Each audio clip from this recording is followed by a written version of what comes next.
Greetings, fellow adventurers and storytellers, and welcome to the first episode 2025 of Fail with Hope. Woo! We are back after a month-long hiatus.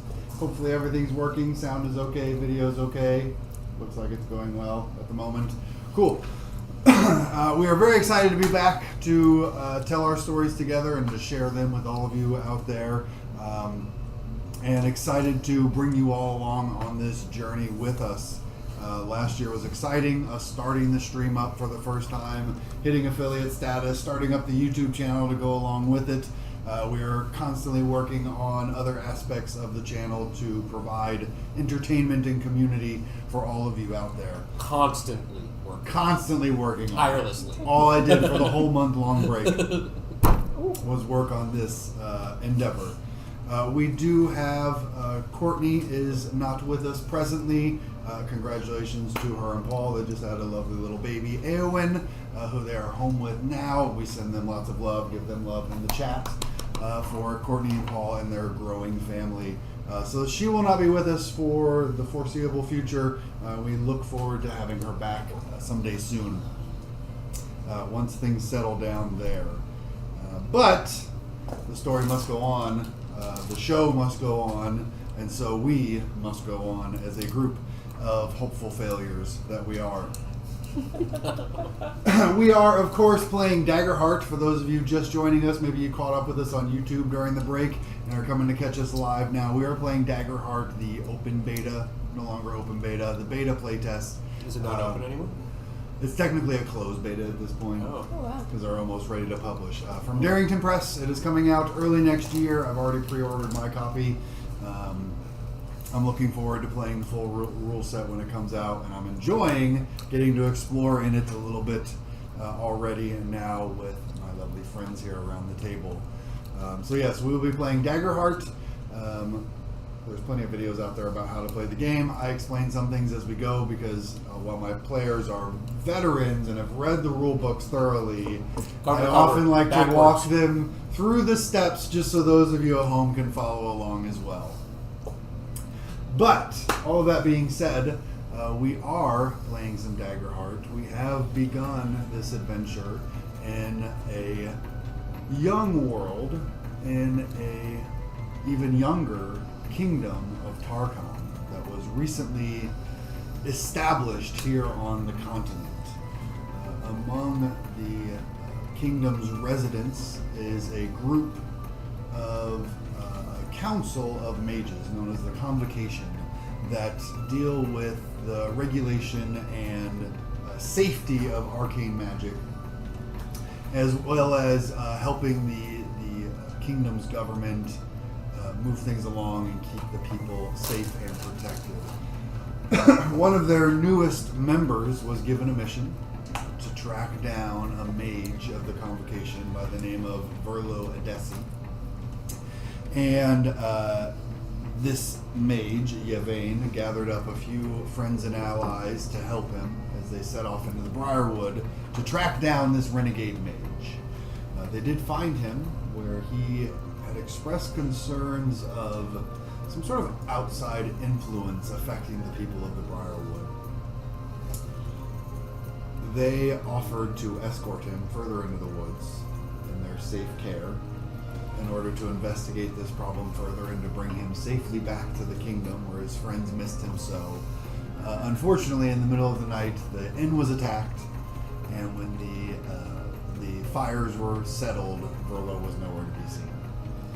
So you set off looking for him towards Clifftop, being waylaid and hindered by the Jagged Knife Bandits, the group of outlaws and ruffians that live here in the Briarwood that seemed opposed to you making the kingdom's presence known out here in the Briarwood Forest. Tracking down Verlo unfortunately led to finding his body. He had succumbed to the wild animals and monsters of the Briarwood. His mysteries left unsolved. However, you did manage to recover a journal of some kind of like research journal that was encoded in Verlo's personal cipher as well as a strange amulet that seemed to resemble the symbol of the convocation. It's a good thing that is not subject of contention with any players or non-player characters. I just studied the book. It's easy. You followed this strange compass up the cliff top to where you encountered a ritual that was attempting to summon something from beyond, something through a strange rift in time and space present in this cavern. A hard-fought battle was won, in which you didn't stop the ritual, but you at least contained it to some extent with some help.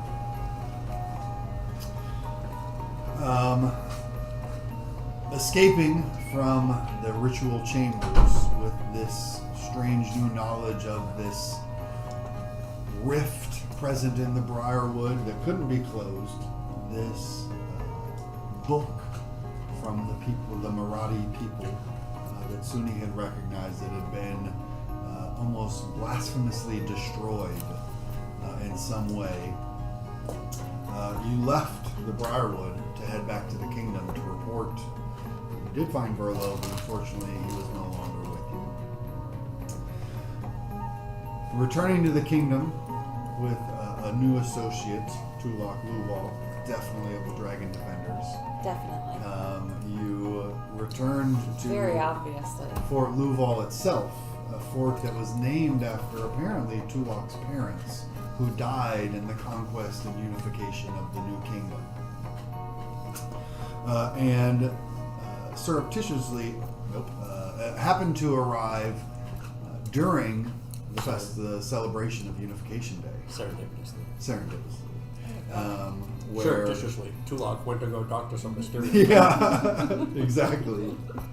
Where you started to check in with superiors, both near and far, or superiors checked in with you in some cases.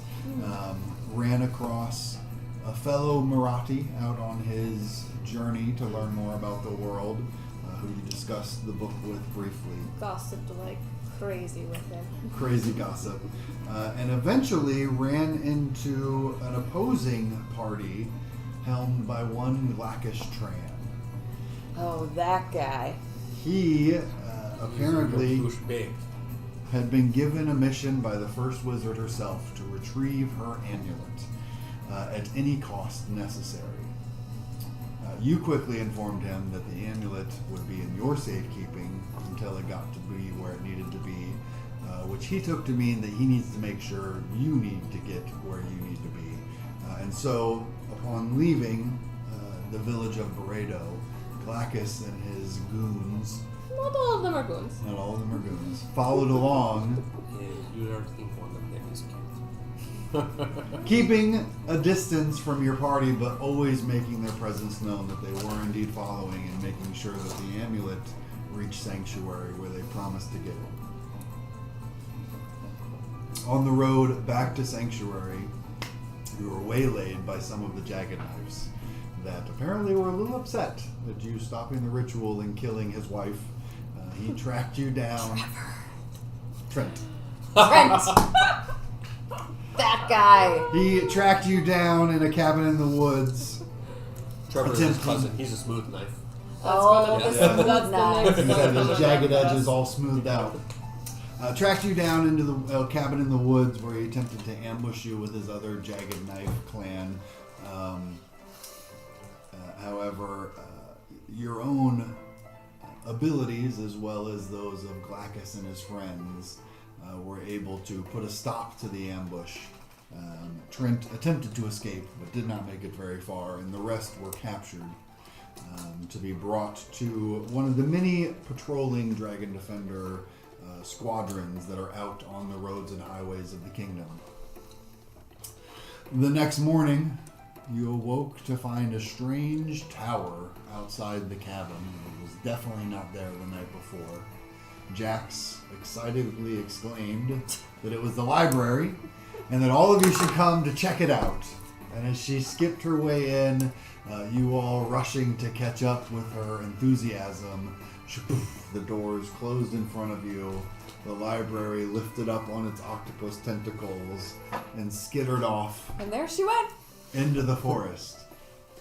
As you all look, Leave big wet patch. Jax! What are we supposed to do with that? look kind of astonished at each other, and then look back to where the tower is walking off into the forest, and it's gone. Did we chase it? Well, it's gone now. That makes it even worse. It was so fast. We are all see that the tower was just here and it rose up on octopus legs. Tentacles. Like Octavia's library. I don't even. I did not believe Octavia's library was real thing. I Why thought not? it was metaphor. Oh, I thought it was real. I just didn't think it was like that. Why didn't it want me? It slammed its door right in my face. Well, in all of our collective faces. But It's time to read. strange because I don't even- always I have heard that octopuses and kittens are good friends. It's a huge library filled with vast, incomprehensible knowledge. Please. Then why your tail is lashing? Look. I mean, can we be certain that that's the library? I mean, what if it's just some disappeared. other thing that just took her? On octopus legs, which she excitedly yelled that it was the library because she just knew it was her mythical library. If Jax was still here, we could ask her. Vestian, the diminutive Qatari who had knocked on the door this morning, kind of taps on his shoulder and says, "It did seem like she knew the place." Yeah, see? That. You all saw as well. Yeah, I'm the one that came and knocked on the door and told you about it. It was 5 minutes ago. You don't remember? It was very dramatic 5 minutes. Seems like a long time, maybe a month or so. Well, it wasn't. It was 5 minutes. And she seemed like she knew the place. Yeah. I was just worried we were going to have to chase you guys in a tentacle tower. It has weird ring to it, not like. Are there? Do we just let it take her? What are we going to do? Are Realistically, there tracks? it just disappeared. That is good question. I mean, there are sucker prints that go a little ways towards woods, but it look like they stop. Yeah, I mean, if you look at the tree line, that thing was huge. I have not seen them move since it disappeared. You actually see the trail that it had left, actually starting from where it emerged from out of the ground, is very subtly just fading back away. As if it had never been there. I think she was chosen by the goddess. Octavia? Maybe she is going to find whispering stones, I don't know. Maybe. She was very close with that one chick. Yes. Well, maybe Octavia will bring her back when she's done with whatever Octavia needs her for. That's very strange. This reminded me of something, though, that I thought of early this morning before all of this happened. I got distracted. What is Did we search Trent's body? it was late and But that sending, or that the one stone has been in my bag because he was yelling constantly. I'm wondering if he has the other one on him, and then we have 2 stones. Would have been nice if Jax had the other one. That was my thought. Then we could talk to her. Oh, that would have been really convenient maybe if Jax she is had search that. buddy. What? I don't know. Let us go. Okay. He's around the back. Okay. So we go around back and look for Trent's body. It is still there just outside the window, neck broken, arms kind of akimbo off to the side. Man. I look for a rock. Who got him in the end? Was it Jax? I think Was it I you? think you did with an attack of opportunity. yeah. Something like that. But I think you'd been really laying Yeah. into him. Yeah. And then I took the last shot. You are getting good. Yeah. He's gone nowhere. Yeah.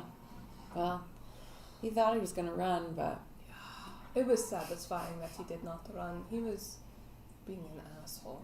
It is always, not that I have much experience of this, but when somebody is really annoying bastard in fight and then they are run away, live again to fight another day, that is very frustrating. I am glad that you are smack him down before he gets very far. It's the whole like leaving with the threat of coming back to like do something awful to someone I care about. Yeah. It's not really for that me. has narrative promise, but for character is really not very fun. Yeah, no. You don't get good quality sleep that way. Yeah. I have to say, I sleep very well after battle. Do you? Last night, Whenever I was restless, I was toss and turn, then we are wake up, fight, we are scared for lives, I go back to bed, sleep like log. No, but that I might don't. have been the adrenaline. Once you reach a crash point, right? You get very tired. That is best sleep. I don't. I play it all over. No? Over and over. Yeah. It's like watching the thing happen. Yeah. Again and again. I'm like, okay, next time I could like duck and then I could, improvement. and like, yeah, just kind of repeat it. If I could like maybe move my shield this way next time, then maybe I could have helped you a little better. It's a lot You of hear work. the door to the cabin close as We have been searching Trent's body. you look up from Trent's body, and Garrett has just come out, hefting his pack up onto his back. Looks like he's ready to hit the road. Our guide guy, our Who's driver your guy. ride? Oh yeah. Oh, who's this exactly? It's Our a little driver. fuzzy. Yeah.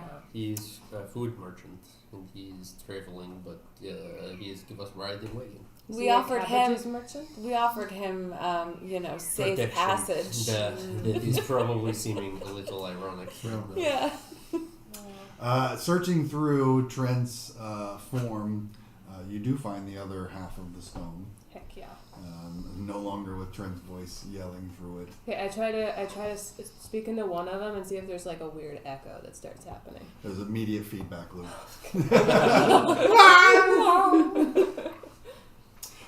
You also see he's wearing kind of standard armor, but has this long falchion, and the blade looks to be gilded on it. It is interesting looking weapon. Garrett has this, or Trent has this? Trent. I was like, Good why are we twist. protecting Garrett? Wait, was that the evil sword that it was like doing weird things so like you could not heal or something? Was it? There's something going on with him. Do you think you can maybe like check it out?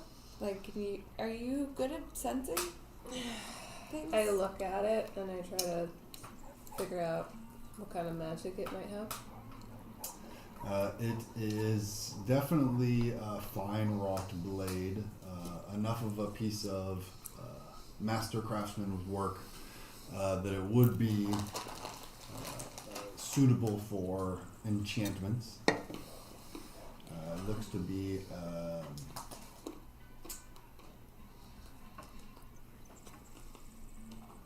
it looks to be quite sharp and powerful.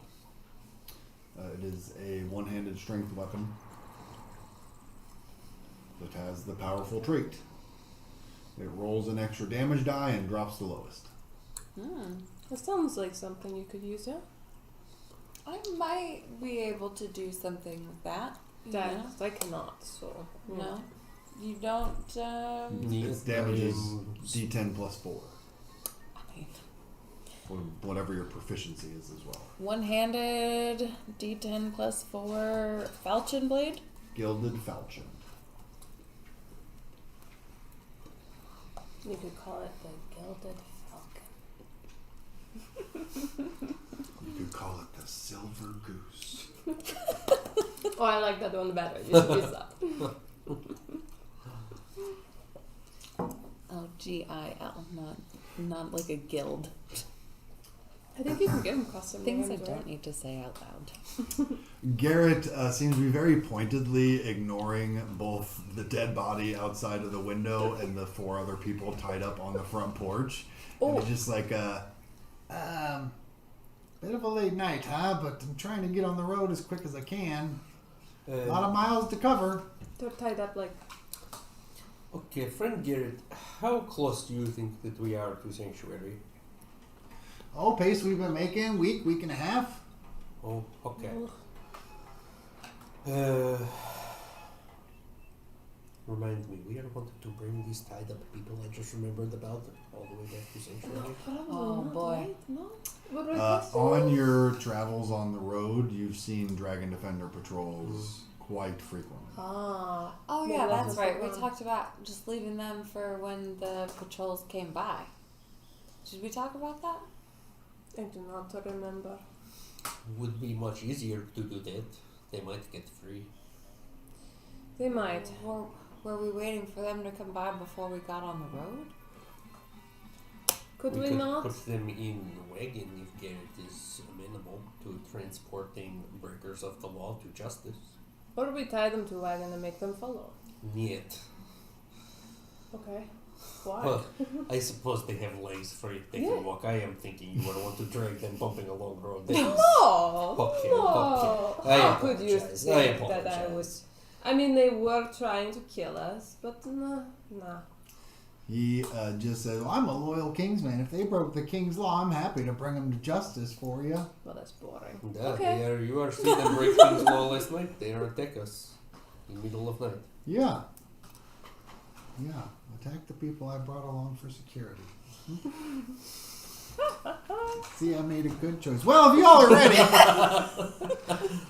You're alive, are you not? I am. And what is more intimidating? Having a bunch of guards and people all tied up walking behind your wagon? Or nobody at all? We're going to make them walk? I don't know. I mean, it just seems more intimidating that way, but I guess they can be... Who are we trying to intimidate? You want to be safe on the road. I think the roads are perfectly safe. This is the first time I've been attacked. Then why'd you pay us? I am not paying you.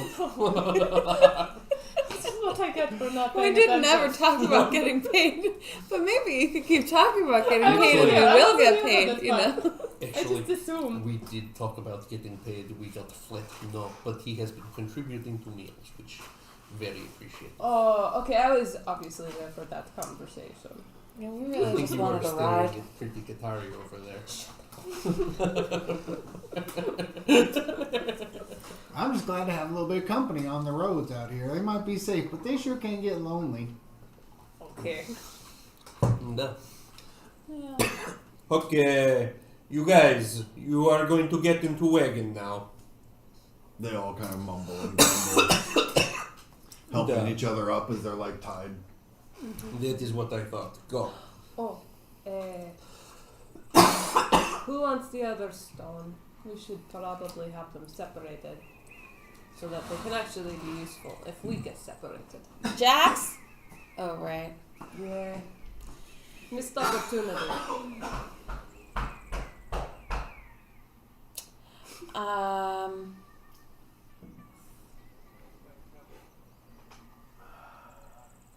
Well, I mean, I don't know.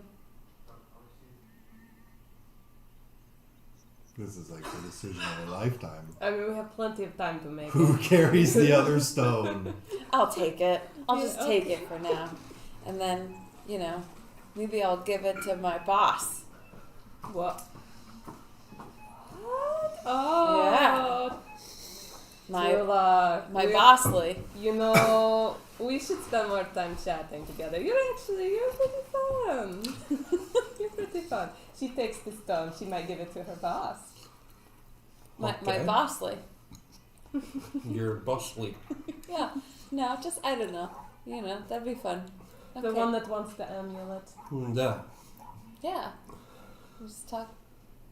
You Then are, it's a secret stone. No, I don't know. Your supervisor, they are nearby. What? They are not back at Fort Louval. Well, he was back. Oh, yeah, I guess I can't give. If he's back there, then he won't be up there. Well, I don't know. He's kind of like all over the place, though. You know, next time I see him, You are maybe. thinking we Unless will we see think him of in someone Sanctuary. else before then. Yeah, that we, whatever. Anyway, I'm just holding on to it. That way it stops making that loud noise every time it's next to the other stone. Okay. You head back onto the road with Garrett and your prisoners. His team of donkeys slowly and steadily carrying the cart down along the road. Other travelers and merchants pass by on the road as well. Within the first hour, you do a patrol of dragon defenders is making their way down the road ahead of you, that you can transfer the prisoners into their care should you choose to. We do so. And there's a jagged knife, huh? Welcome to the kingdom. And they slap them in cuffs and drag them along with them. They kind of look back a little sadly at all of you, like, okay, Wait a minute. bye. Shouldn't we have questioned them? I think we did, right? We questioned them. It was a moment. Totally. No, we did not question them. I just assumed you were on top of things and it was all going to work out and I could just read my book. But now they are walking away.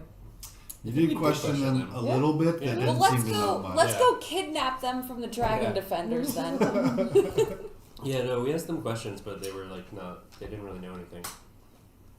Oh, They were pretty low level. yeah. And Trent was already dead. Yeah. Okay. It's like it's been a very long time. It's almost like it's been a month.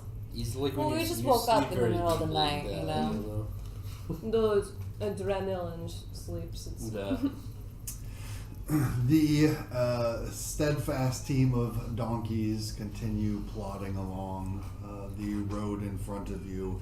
Garrett continues to kind of chat idly, talking about the latest gossip that he's been picking up around the kingdom in his travels, and how excited he is to get back to Sanctuary. Like, no other place like it in the world, Sanctuary.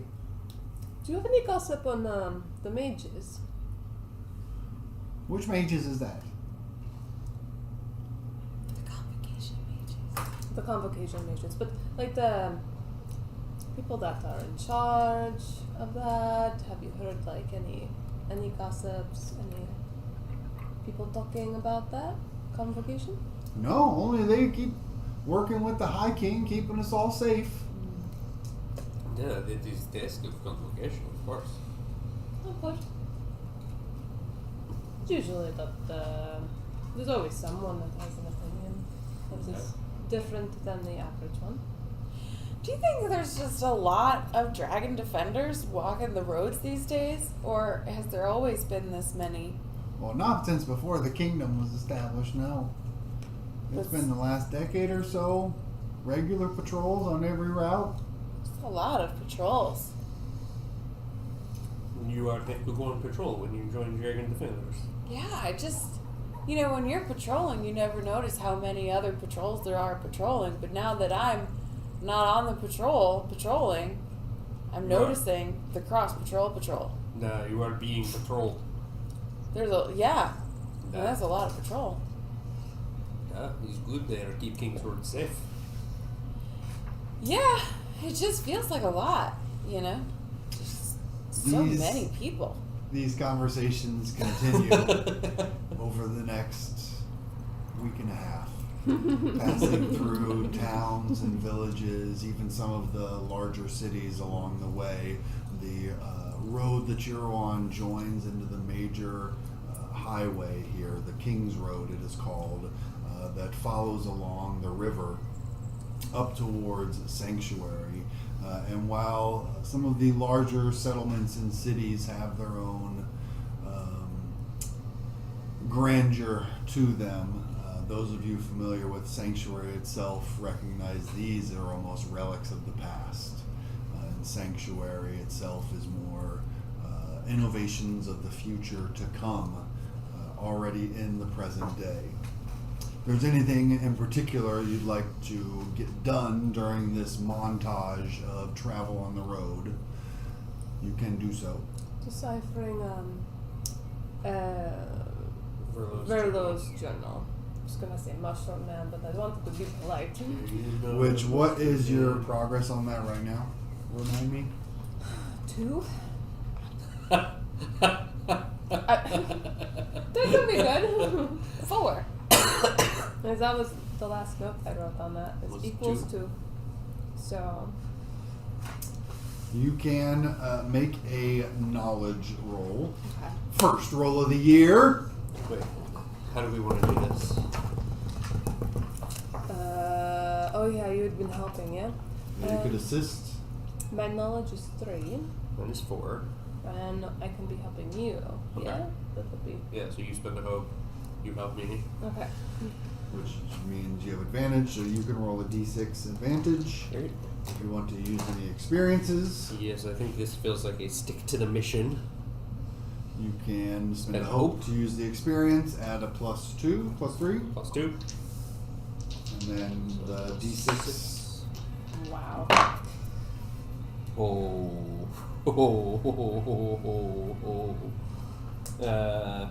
Wait. Is that a bad O? Yeah. Okay, hold on. Hold on, I have a thing. I just wanted to make sure that I'm not forgetting any other things.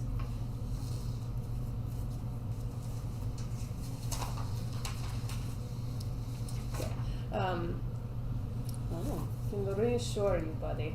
You got this. Okay. It's okay. We have a whole entire week. What could go wrong? And then after an ally attempts. Oh wait, no. Is this an action roll? It is an action. Okay, good. But before the consequences take place, you may offer assistance or words of support. When you do, they may re-roll their dice. Oh, But they must accept the result of this new roll. that's fine. Accept it. So, yeah. It's true, you are right. Okay, I will not light the book on fire. It is marginally bad. Let's see. Plus 6 is 15, plus 1 is 16. Hope or fear? 16 with hope. Take a hope. Okay. And you can mark up 2 on the tracker, so you're up to 4. We get a 1 hope at the beginning of every session. Oh wait, no, No, was that was the Jack's? Jack's That thing. was a Jax thing. Mhm. Alright. She has missed already. Mhm. Hi, Courtney and Awen. They're watching right now. Aww. Well, Awen is sleeping. Aw. So be Good. quiet.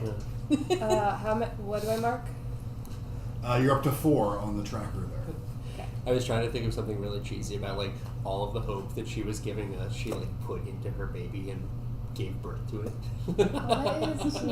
It's really cheesy. Super cheese. You again. This seems to be his research journal of his latest endeavors, and those latest endeavors seem to be on the origins of arcane magic.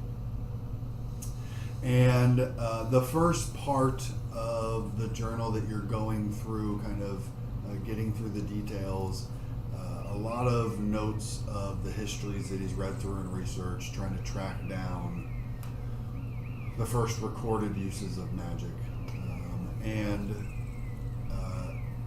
start to focus in on the first wizard, who in today's day and age, the first wizard is the advisor to the king, the high king, from the convocation.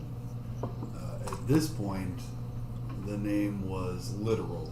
She was, for all intents and purposes, the first wizard. This is the same person. Not the same person. This is actually the grandmother of the now first wizard.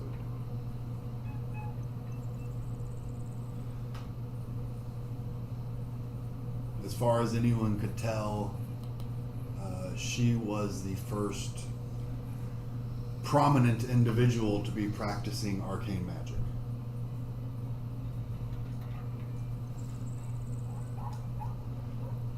And so it seems that Verlo is trying to follow this thread.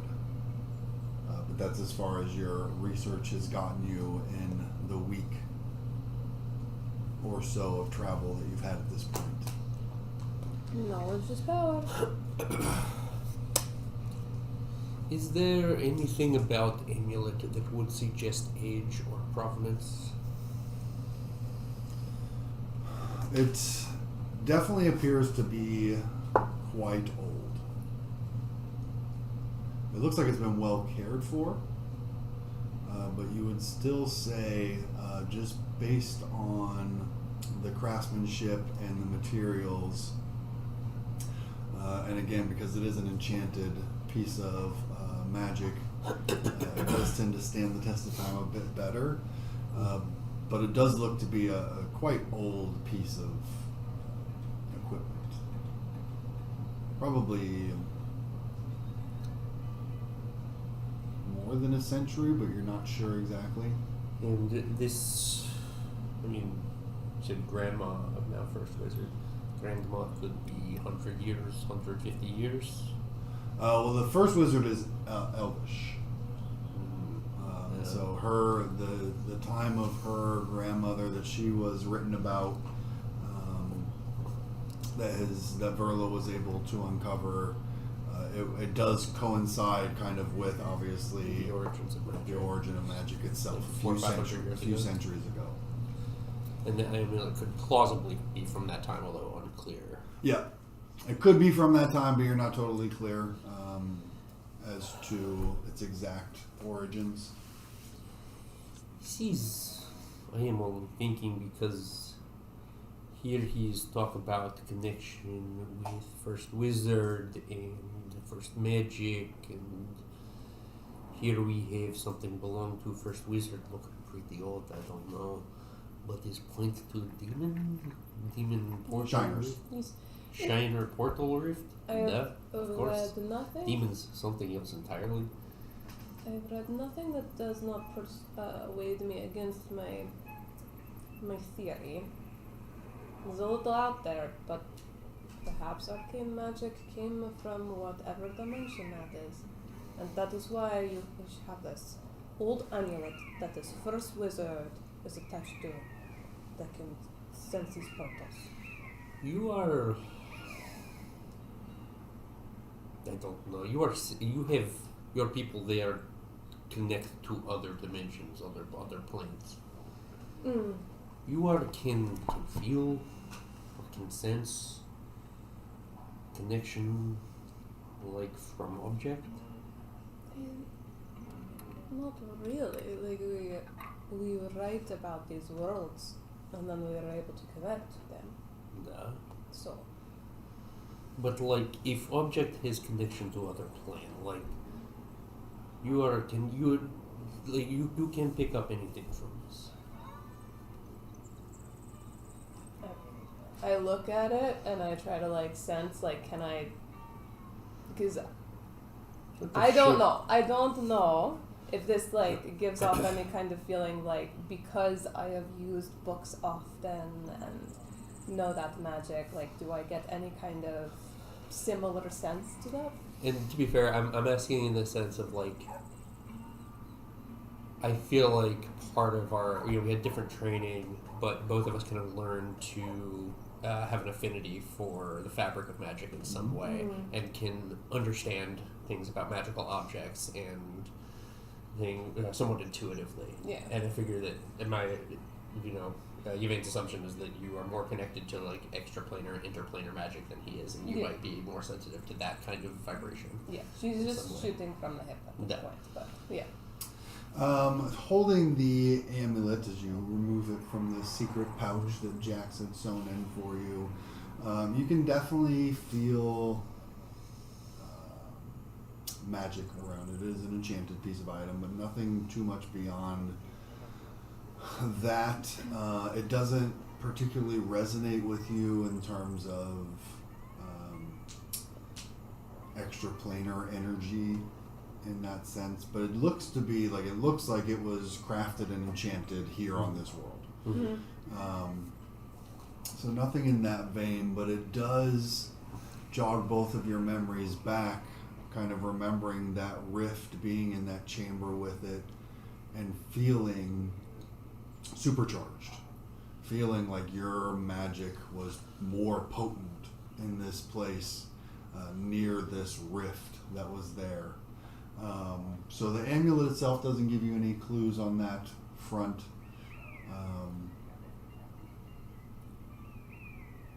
But you kind of have that memory. It does make my magic stronger. Well, I am aware. And it looks for things. portals for their energies, that would also make magic stronger. Where it is pointing now? Kind of move it along a little bit, following it back and forth, and it seems to be pointing down the highway that you're currently on. Towards Sanctuary?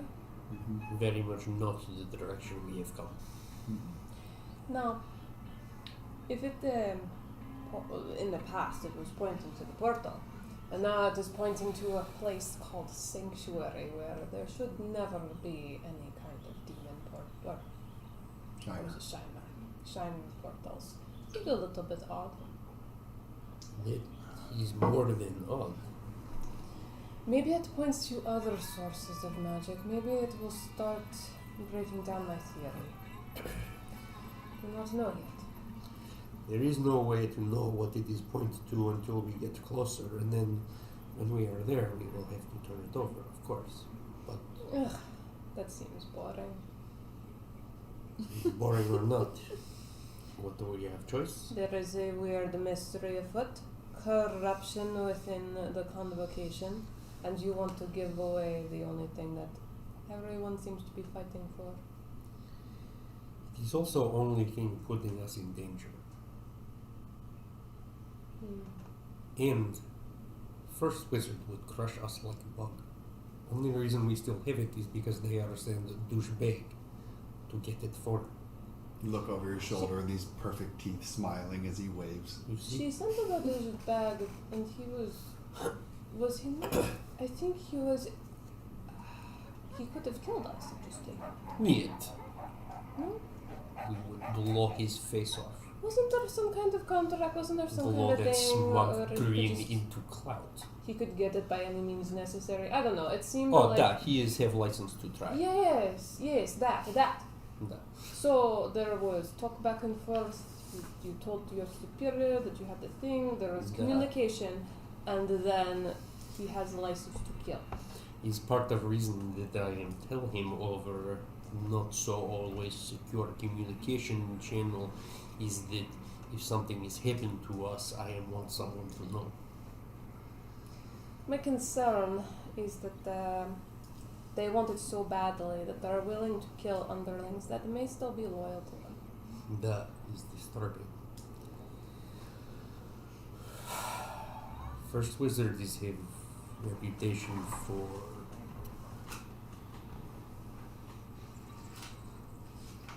some would say ruthlessness.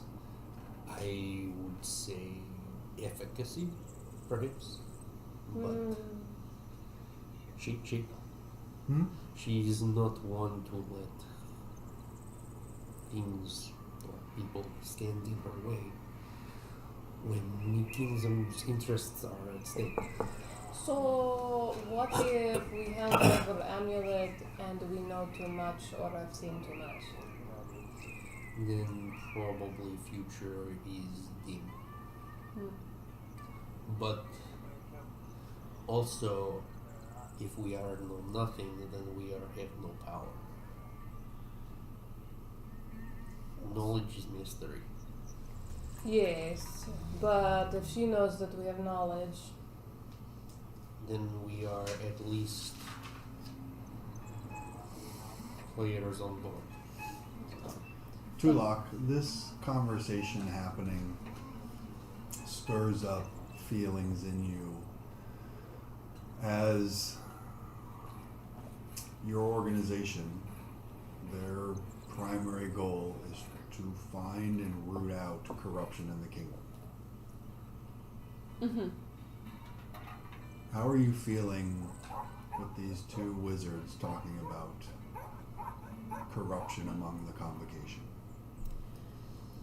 I am, listening and taking it all in and just trying to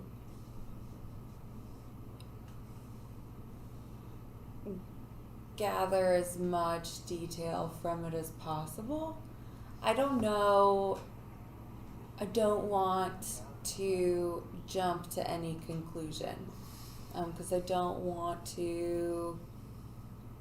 I don't want to make any hasty move, but it seems very likely that that's what's happening.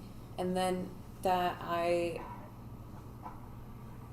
if that is what it is, then I need to report it. I need to tell my superior that that's what's happening and that I'm gonna have to deal with it. But if that's the case, then the amulet can't go back. But yeah, I'm just absorbing.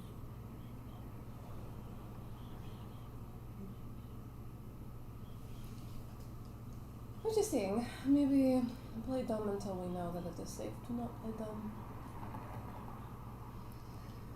I wish that there was some way that at last minute we could get into city without notice of our shadows back there. Take it to Claggis, have him look at it, and then give it to First Wizard. There is no way we cannot contact Fergus and have the timing just right that he greets us at the gate or something. He is part of the convocation. Without going through like at Fort Luval, there was like an official kind of communications office. Is there any way that I could reach Claggis up from the road? You could get a message to him. Yeah. Could I get a message to him without Glaucus and friends seeing or knowing? Or if not them seeing or knowing, at least without them hearing the content? Yeah. Okay. When we're like a day or two out from Sanctuary, I'd like to reach out to him, if that's possible. Okay. How does the convocation allow you to contact him?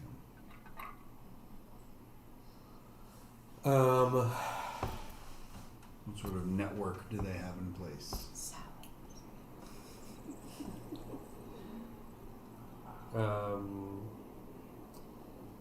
Well, I think that if I could just hit him up anytime, I would have been doing so. Yeah. But I would say that while that might be within the purview of more advanced mages, for somebody at my level, I have to have tokens, like communication tokens, sort of imbued by somebody who's a bit more powerful than I am. And I would say that I probably did that at Fort Luval. Like a company mage, not a company, like a battalion mage or something like that. Well, the convocation works pretty closely with the Dragon Defenders. Yeah, so I assume that there are there's would be like a reasonably medium to high level mage attached to the garrison at Fort Luval, and that I could have sort of like requisitioned, probably 1 to 5 communication tokens to get in touch with Claggis, and they would have been able to like imbue those for me and give them to me, and they would sort of be like consumable. And so I would have reported on our progress at various points. I don't know if they would be. I mean, Claggis, I imagine, could contact me. Probably not frequently. He's not. He's higher than you in the rankings of the convocation, but he's still a pretty low level mage himself. I think more highly of him than his actual station. I mean, as a person, he's someone to be thought highly of. But in Right. the rankings of the organization, Right. he likes where he's at. He has no aspirations to Yeah. go higher. He's been where he's at for Mhm. a number of years. He's comfortable where he is. So I guess,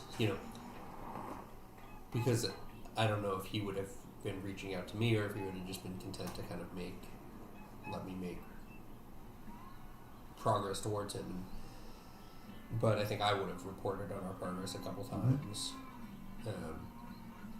And used, maybe one of 2 remaining tokens a couple days before we got to Sanctuary to see if there's a way to ask him to get us into the city. I would love to vanish from under under Glaucus's eyes and appear in the city faster than they could. Okay. Failing that, I would love to just have him meet us at the gates, but it'd be much more fun I have to escape from Glaucus. a little idea for contacting them. Mm-hmm. Because when you were talking, I was like seeing that like little tokens, Mm-hmm. and I was seeing like drawing like a ritual, like a sigil on the ground, Mm-hmm. and like imbuing that with magic to like light up the token and have it all like work together as a communication thing. And it looked very pretty in my mind, so it's like I thought that would be kind of cool. I make small sigil. Can be on the ground, can be with chalk on stone or on table, anything. And place token at center and activate sigil. And when sigil is activated, there is like crystalline lines, and then tokens just burn up in the middle. And he is able to hear what I say for the next, 90 seconds. Yeah. Yeah, it is kind of a one-way. You send the message out, and if he wants to get back to you, he has to find a way to Right. do so. And all the communication you've had with him since he gave you this mission, it very much seems like he trusts you. Mm-hmm. He believes that you will make the right choices. He doesn't offer much as far as like guidance or you have to do it this way. He's just asked that you get back to him safely and to bring the amulet. He does seem able to arrange entry into the city. How does he arrange for you to disappear out from Glaucus's nose?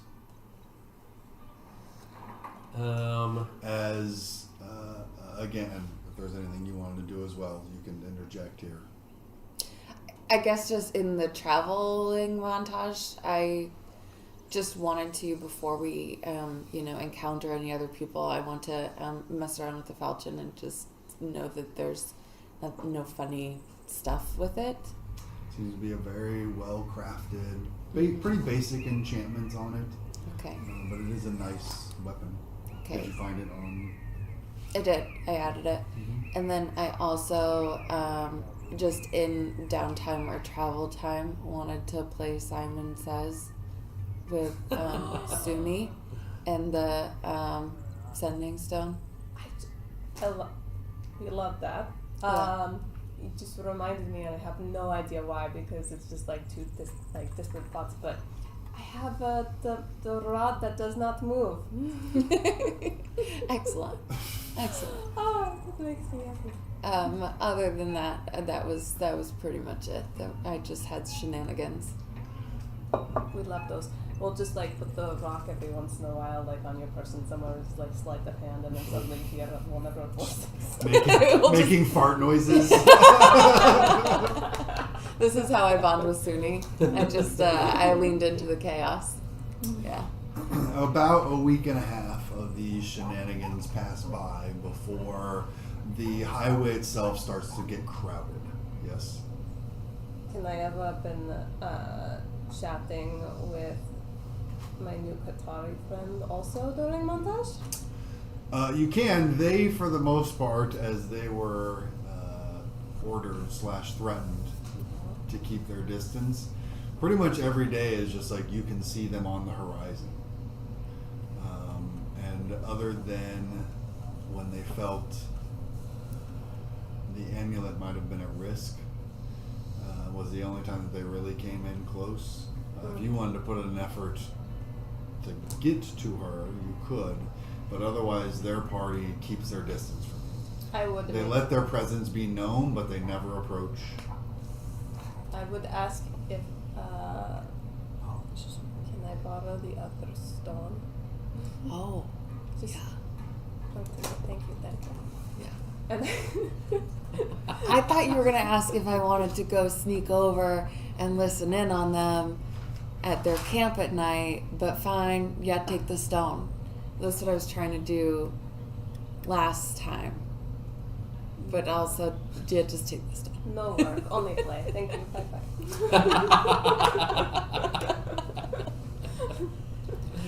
Okay, but get the stone back before we make it to the thing. Okay, bye. And I wander very casually, not casually, over there, and It's like when they make camp at night.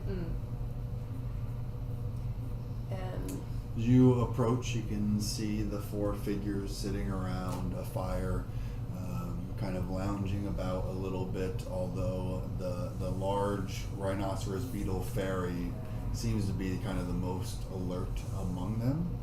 oh wait, that was the one that was he was cool. Like he came in at the end, wanting to like.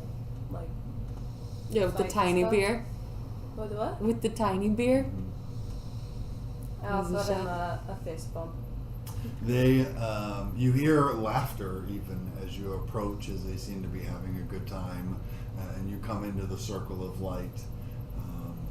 As they hush the conversation and look over to you, you hold your fist out, and Dinah does stand up, and his form is massive and imposing.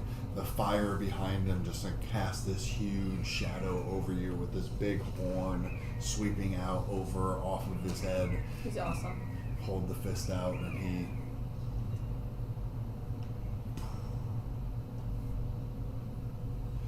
slaps you on the back. What can we do for you? Well, I got this rock, I got this other rock, and they communicate with each other. I thought it might be useful to keep in contact, you know? And I We're just never look. too far. I look over at Bastian very pointedly. This pair of cat eyes comes out from behind a tree where she was hiding at. She just kind of looks over at you. Just toss the rock again. Her eyes go up and down with it.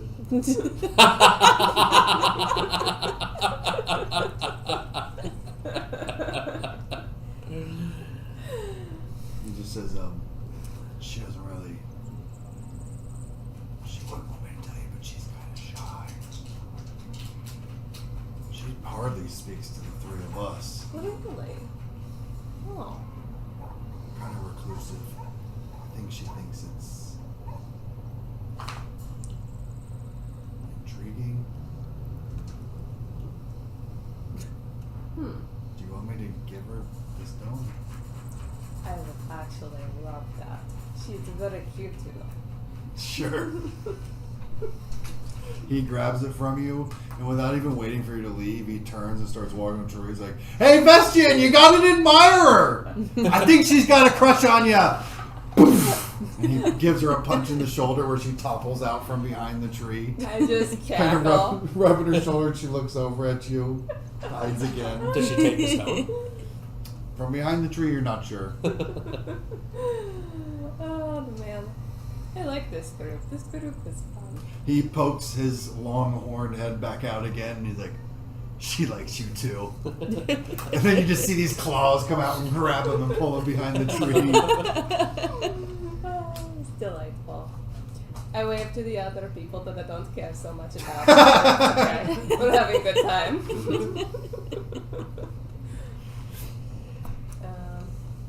Yeah. I guess at that point. Actually, no. That was a lot of encouragement. I just walk over. I'm going to initiate conversation with her and try to like. Stones be damned. Well, Yeah. you just gave Now her, you got a you bunch just of gave her a stuff. stone to talk That's to for from far away. nighttime when we were like pretending to sleep but not actually and just chatting, and then you guys stay and then let it ride. Pretty cool, man. Yeah. Oh, not even there. You walk over. You hear your Vane's voice in your head. Okay, you have to let ride now. Walking over towards the tree, you can hear some scuffling happening behind the tree itself. And as you come around, you can see this massive beetle form, his wings kind of fluttering a little bit to help him keep balance, and this lithe little Qatari form wrestling around each other. But as soon as they are made aware of you, with little effort, Vestian disappears from underneath Dinah. And Dinah kind of like keeps wrestling just by himself for a second. He's like, hey, where'd she go? Did you? Did I catch what direction she went in? She went around the tree, and as you look, you see her eyes poking out around it. You start to go around. It's kind of this mirroring motion of her trying to keep the tree in between the two of you. Okay. We let it ride.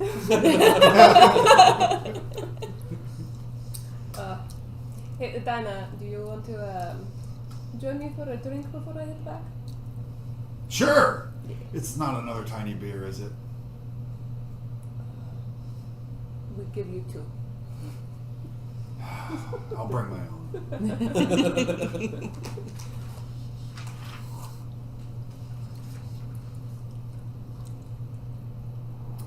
And yeah, Dinah does seem quite the affable fellow, despite his other traveling companions. And Vestian seems quite shy, possibly super embarrassed. Now she has it wrong. With all that, you do find the highway becoming more and more crowded as you head up the river towards where Sanctuary lies. The final day leading up to it, even before sunrise, the highway itself is already packed. Most people heading towards the major city, but some heading out of it as well. Very many patrols this close to Sanctuary itself as well. And within the first few hours of your day's travel, you catch the first glimpse of these massive gleaming white walls that dominate the horizon in front of you. It seems that the road and the river both just kind of dead end at this massive white sky. Continuing on up closer to it, you can see the city itself, which is twice as large, 4 times as large as any city that most of you have ever seen before, sprawls across, actually straddling the river itself with the walls extending across it, openings for river traffic to pass through. And even the walls themselves, protecting the city and keeping it hidden from view, give this feeling of steadfastness and strength. That they, despite being recent constructions, that they will be here time immemorial. And beyond the walls, you can see towering spires and structures starting to poke up beyond the walls themselves. Many of them swirling and curving about in almost organic forms rather than utilitarian structures. You can see the massive golden domes of the High Palace itself, residence of the High King, situated on a hill near the center of the city. But the center, the heart of the city itself, is an island in the river that holds the academy. which is both an actual academy for mages that they go for training and instruction, and also the headquarters of the convocation here in Sanctuary. All of this kind of poking up from the walls themselves, from outside of the city. Tiny little shapes are moving along the tops of these massive tall walls of patrols, keeping an eye above. You can see other major roads coming in to intersect the city in the three of the four cardinal directions, the other one being hidden on the opposite side of the city itself. And the sounds of the city, even a mile or so away, can start to be heard as you are approaching it. And there is an excitement kind of bubbling up with the other travelers around you as they approach the walls of Sanctuary itself, some for the first time. You can see children kind of clutching their mother's skirts that are oohing and eyeing and pointing up at the walls, and other merchants seemingly quite eager to trade in this major hub of civilization here. Could we posit that this scene is painted in the colors of the sunset, and we will not quite make it to the gates before they're closed at sundown? And so we Sure. have the camp a little bit away for one more night. You hear, as you suggested, Garrett kind of looks at you and he's like, but it's right there. His perspective is actually look like a little bit farther. Okay, well listen, I'm eager to get home and see the missus. I'm willing to travel a bit through the night. If you all want to stay here, I mean, you'll be perfectly safe here along the road. Dragon defenders are all over the place. I think that finally, within sight of Sanctuary, you also, friend Garrett, will be safe.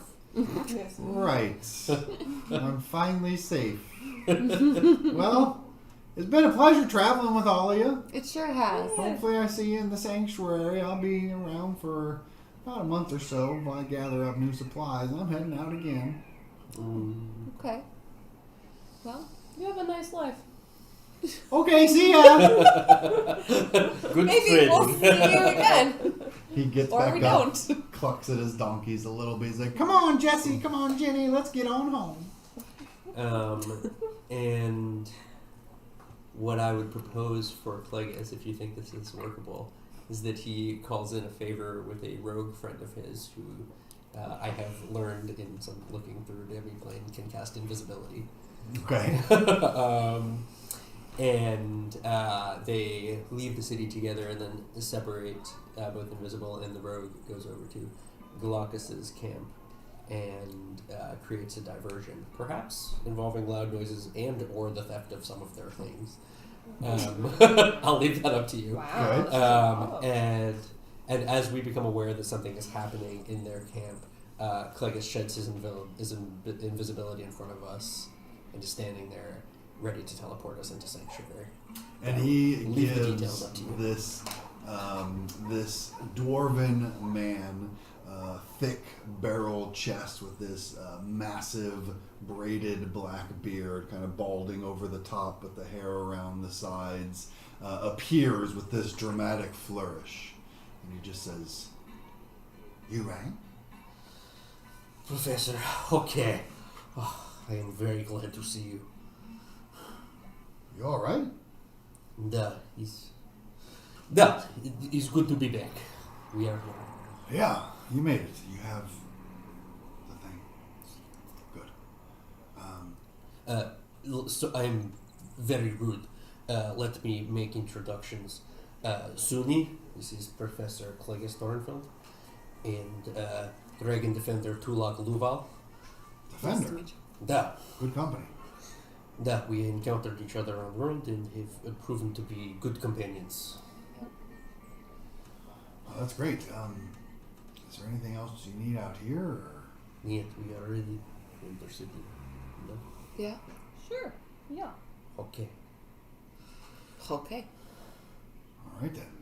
Well, it's nice to meet all of you. You should probably gather in kind of close. Closer. With stuff. Oh. Bags. Closer. Okay. Closer. The close range. Closer. Okay. All of your breaths. What's wrong with my breath? Nothing. So, Doesn't it smell like the kelp and bass from last night? It's good. I'm going to push you out of the circle now. Just as you're about to push, it seems that he pulls out a small rock from his pocket and slams it down on the ground, almost like a pop rock. That flares out in this purple shining smoke that fills the air around you. Within a few moments, that smoke seems to blow away in the wind, and you find yourselves not in the forest clearing where you had set up camp, but in a smallish chamber, maybe about 20-foot diameter room, almost like a dome, a bubble inside. The floors all of pristine black marble, and the walls this almost too perfectly smooth and rounded edges, seemingly all of one piece around you as you all appear in this place here as the smoke clears from around. It seems to, despite no ventilation or holes, the smoke just seems to kind of dissipate quickly around you. Clagus kind of gives a look around. He's like, okay, good, it worked. You were not sure. I was mostly sure. Wow. But, you know, research comes with a little experimentation. Gambling with lives. I am pleased to see your hypothesis was correct, Professor. Well, you know, I practiced on a lot of small rodents and the like. So I think that you will like my professor. He is game like you. But you all have been on the road for a while. Welcome to Sanctuary, by the way. You didn't get kind of the usual entrance. It is white to see the city. Beyond the... You know what I want to see? I want to see a bath. So badly. We've been on the road for weeks. Do you have rooms? Yes. Oh, of course, you We just will got here. find. Well, And I do recognize these chambers, right? you do. These are the kind of teleportation chambers of the academy. Okay. You would recognize that you are deep, or I should say high, in one of the central tower of the academy itself that sits on this island in the middle of the river. There are 24 or so of these chambers, all identical, that are used for damping. Just context. I'm a baby mage. I probably don't have like a suite here. I imagine that I could request a room or rooms for myself at my convenience, but I would have to announce myself. Yes. And you would, I mean, you live here in the city, so you have a home somewhere. No, but it is where my mother lives. And as well, Tulok, I assume you have a home here in the city Yep, as in the well? barracks. You have home in barracks or you have home? Barracks. Okay. You are not maintaining secret palatial suite of apartments? No, pretty bare room. Best- Single. It's a single. Best I could get you on short notice. I thought you might have somewhere already planned out, but I mean, I could get you some dorms. Yeah, I think I was given one when I came here for paperwork and set up when I met you. Here is the thing. I am thinking that best would be to not make presence known until tomorrow morning when we go to meet First Wizard. Yeah. So why are we doing this cloak and dagger if we're going to meet the first wizard anyway? Because I am want opportunity, and I am think it's best for all of us if we are go to Professor Clagus's offices and let him examine this amulet before we hand it over. Oh, And there was already paperwork saying it's okay to kind of do what you gotta do to get the amulet. Also not want to give Glockus Trine, who has been following us all the way from Fort Louvel, opportunity to steal march on us, claim credit. It would be nice to steal march on him. So he's going to look at the amulet and we announce ourselves? I think perhaps tomorrow morning, unless it is better to do tonight. So...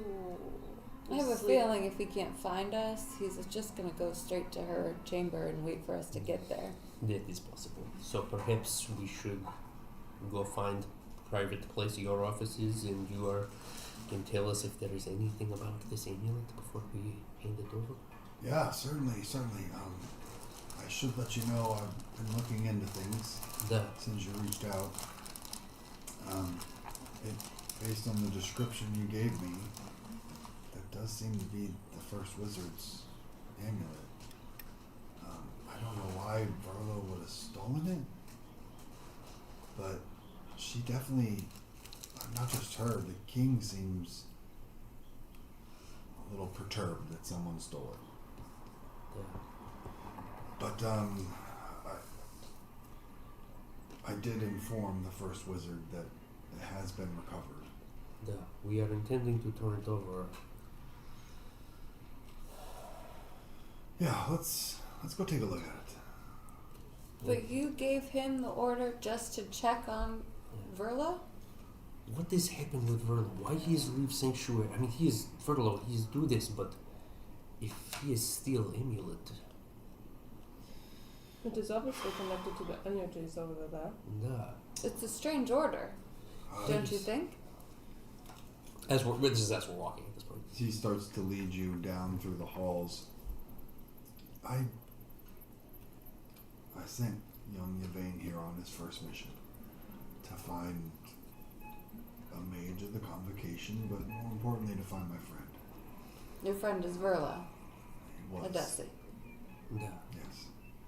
Your friend is someone who stole from... Apparently. We trained at the academy here together. We've known each other for a long time. I will say, while he's not a criminal, when it comes to his research, he doesn't usually let things stand in his way.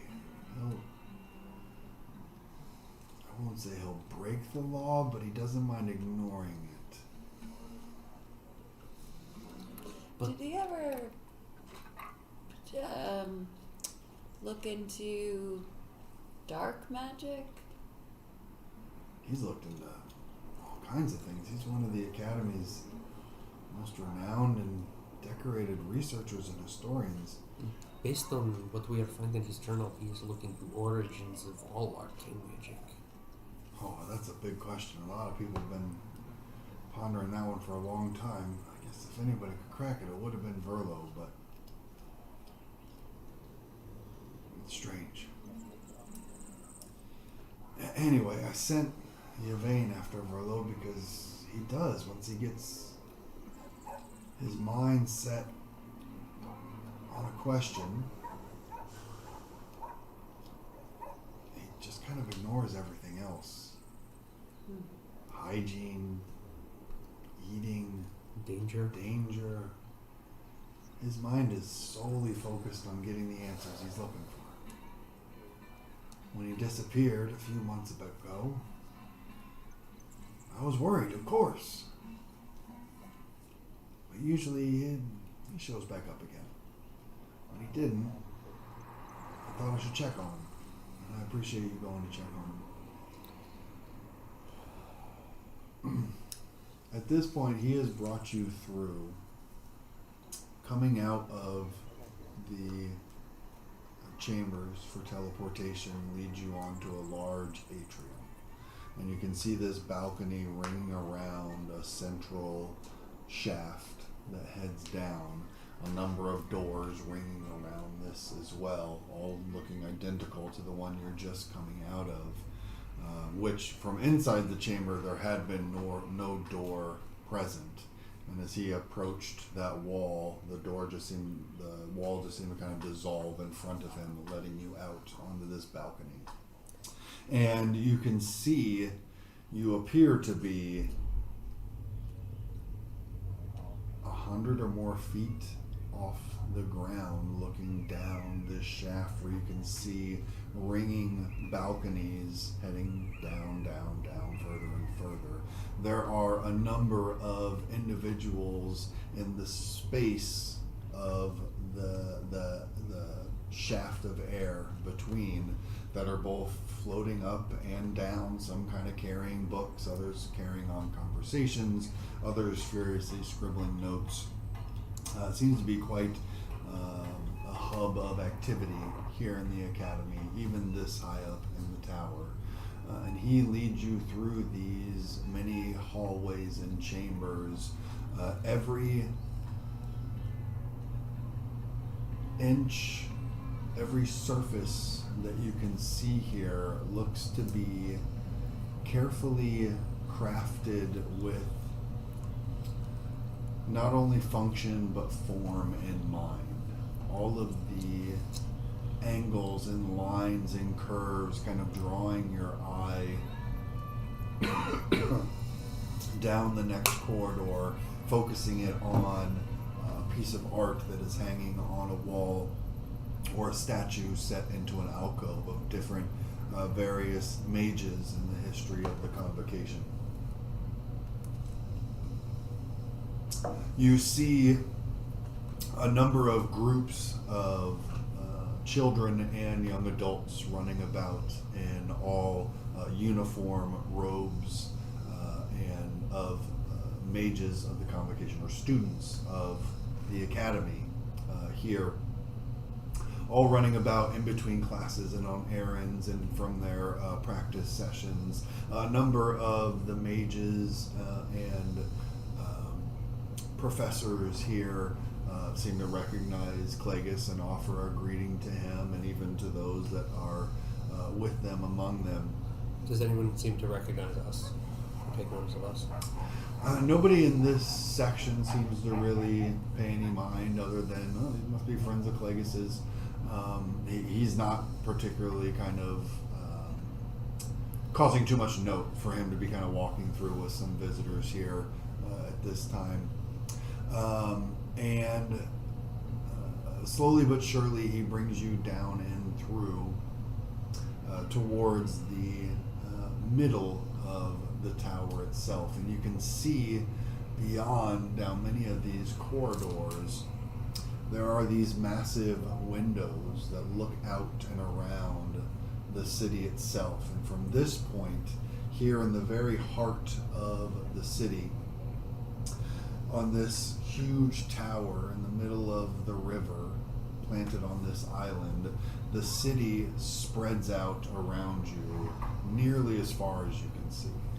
And even for those that have been here before, it is a breathtaking sight.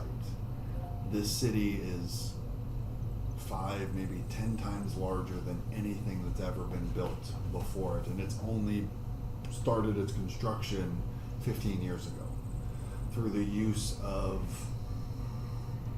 knowledge, manpower, and magic, the city itself has almost grown up out of the dirt around this place, around the academy, which was here predating Sanctuary itself. And you can see that the roads and avenues and paths of the city seem to kind of follow the natural contours of the land, and are reminded of walking those streets where it seemed that despite the kind of haphazard natural curving and winding, every bend in the road kind of reveals a new vista to you of the city itself, of the parks and statues, and even the buildings. Most of the buildings themselves are pieces of art that not only bring out the beauty of themselves, but of the natural world around them and their neighboring buildings. Every angle and view in and around this city offers a portrait everywhere that you go. the sounds of the city itself almost seeming to echo and bounce around the streets and the walls of the city to give this kind of humming, thrumming music all around that is a harmony almost to the river that is flowing through the city and parting around the island that the Academy sits upon.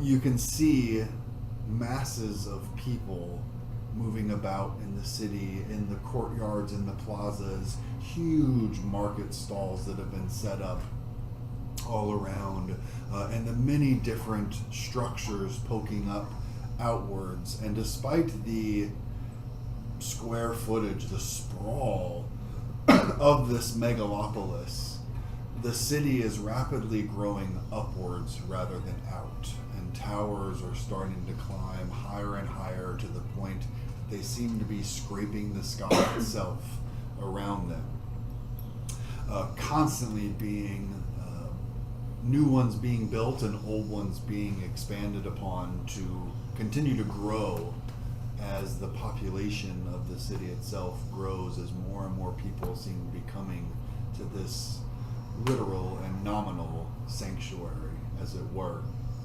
And that view kind of takes you all in from this vantage. Probably other than Yvain, not many have seen it from kind of this vantage inside the Academy itself. And you can see that even Clegus stops for a moment to kind of take it all in before continuing on with you into the kind of mid-levels of the tower, where he enters a kind of suite of offices, it looks like, of the professors of the Academy, where he brings you through his door. His name, Guide Clegus Thornfeld, is on, on black lettering on the frosted glass there, as he brings you inside to what does look to be kind of an arcane laboratory experiment place. There are signs of sooty smoke and recent explosions on the walls and the wooden workbenches around it. But he kind of weaves through the maze of clutter and experiments that are laying about here and into an inner office where there are a few shelves of books up on the wall, a number of comfortable reading chairs gathered around like a little coffee table, and a desk off to one side, and itself having a massive singular window that basically fills one entire wall of the room and looks to be just open air out into the vast drop down to the river below, where he finally kind of brings you all in, gives a last look, and closes the office door behind him. He's like, please, have a seat. It's good to be home.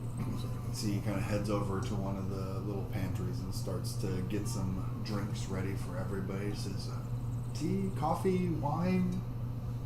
Tea would be very nice. Tea is good. Tea. Kind of brings the pot down, fills it with water, and without seeming to really do anything, brings it over to the table where you can see steam coming out of the teapot already. Sets it down for all of you, and he just says, so, first off, thank you all for helping Yvain find my friend. I know it wasn't quite the ending you might have been hoping for, but honestly, it was bound to happen sooner or later, unfortunately. I had hoped sending you out might Postpone that? avoid it for the moment, but I always knew it was a possibility. One way or the other, you did what I asked. You did what the convocation asked of you. Your first mission was a success. Thank you. You found Verlo. That's it, Professor. Here's the thing. Well, here's the thing. We can talk about other things in a moment, but to complete your first mission, you of course need to finalize it. He pulls out some paper with the kind of convocation signage on them, and you recognize the original contract that he had given to you for it, where he kind of checks a couple boxes that the mission was completed, gives off a couple like ratings, 5-star reviews, gives his final signature at the bottom of it, and then asks for each of your signatures as well to finalize the process. Okay. Yeah. Okay. Yeah. Spasibo, thank you. Yeah. Each I of was you not Success. expecting. sign the document as he folds it up and brings it over to kind of set it among the files on his desks, and then he opens a small cupboard nearby where his desk is and pulls out a small chest, as it were, as he brings it over and kind of sets it onto the coffee table there among the tea that is there, and he just says, payment for a job complete. The convocation appreciates your efforts and your work. Oh. We're always looking for help on missions of this sort. Hopefully Yvain might be able to call upon your services again. I would hope so. How many handfuls of gold are in here? Pop it open, and it is a bag of gold. Oh. Oh, that's, I don't know what that equates to in this. 10 handfuls. 10 handfuls. Well, that's thank you. That's very very nice. Okay. Hey, Dulak, I'll refresh my memory. Your superior wanted you to get the amulet because why? Because it's a secret.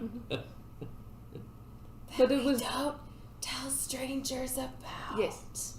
Was it different than you had a little bit of? We can divide this up later if this is okay. Oh, we didn't each get a bag? Okay. Yes, there is one bag. One we bag. divided You it can later. divide We it. divided later. I just thought that we were getting very close to the end of Yvain's mission of returning the amulet and further away from potentially yours. Yeah, well, so, I mean, I was kind of thinking about that and what maybe we could do here now. I don't even know. I think, we could have Clagus check this out, right? I think that's what we're doing right now. And maybe while Clagus is here and checking this out tonight, perhaps I might go check in while you're checking out. Okay, I was persuaded by you both that it was a good idea to get to First Wizard tonight. Yes, tonight. And not wait until morning. Right. So, I didn't so much persuade, but just agreed that this time is of the essence. so And I think that we should. how But you are Clagus get is message checking to it your out people? tonight. Well, my people, thankfully, we do well at night. Okay. Just the whole secrets thing, Dead night, drops. shadows, But darkness. It's okay. Okay. Well, your mission was also to get amulet for First Wizard. Yes. So It's to return the amulet to the first wizard. Which So also really, we it's are just going to to do. escort it Is it? to the first wizard. Hmm. Everyone is bringing it back to the first wizard. Yes. Then it is the same mission. Yeah. So, I mean, it was kind of okay to just make sure it gets there. So I was just going to drop a line and let them know that I'm coming. But really, I mean, I guess they know I'm coming because I did already tell. You could just say that you are now here. Look at that. I'm sure there was a spot to drop a note. Dead drops. Yes. Man, I really got to look at my maps. Clagus just says, I did inform the first wizard that you were returning. Yeah. She As you is should have. expecting word as soon as we can. Mhm. But I am interested in this amulet that's got everyone all stirred up.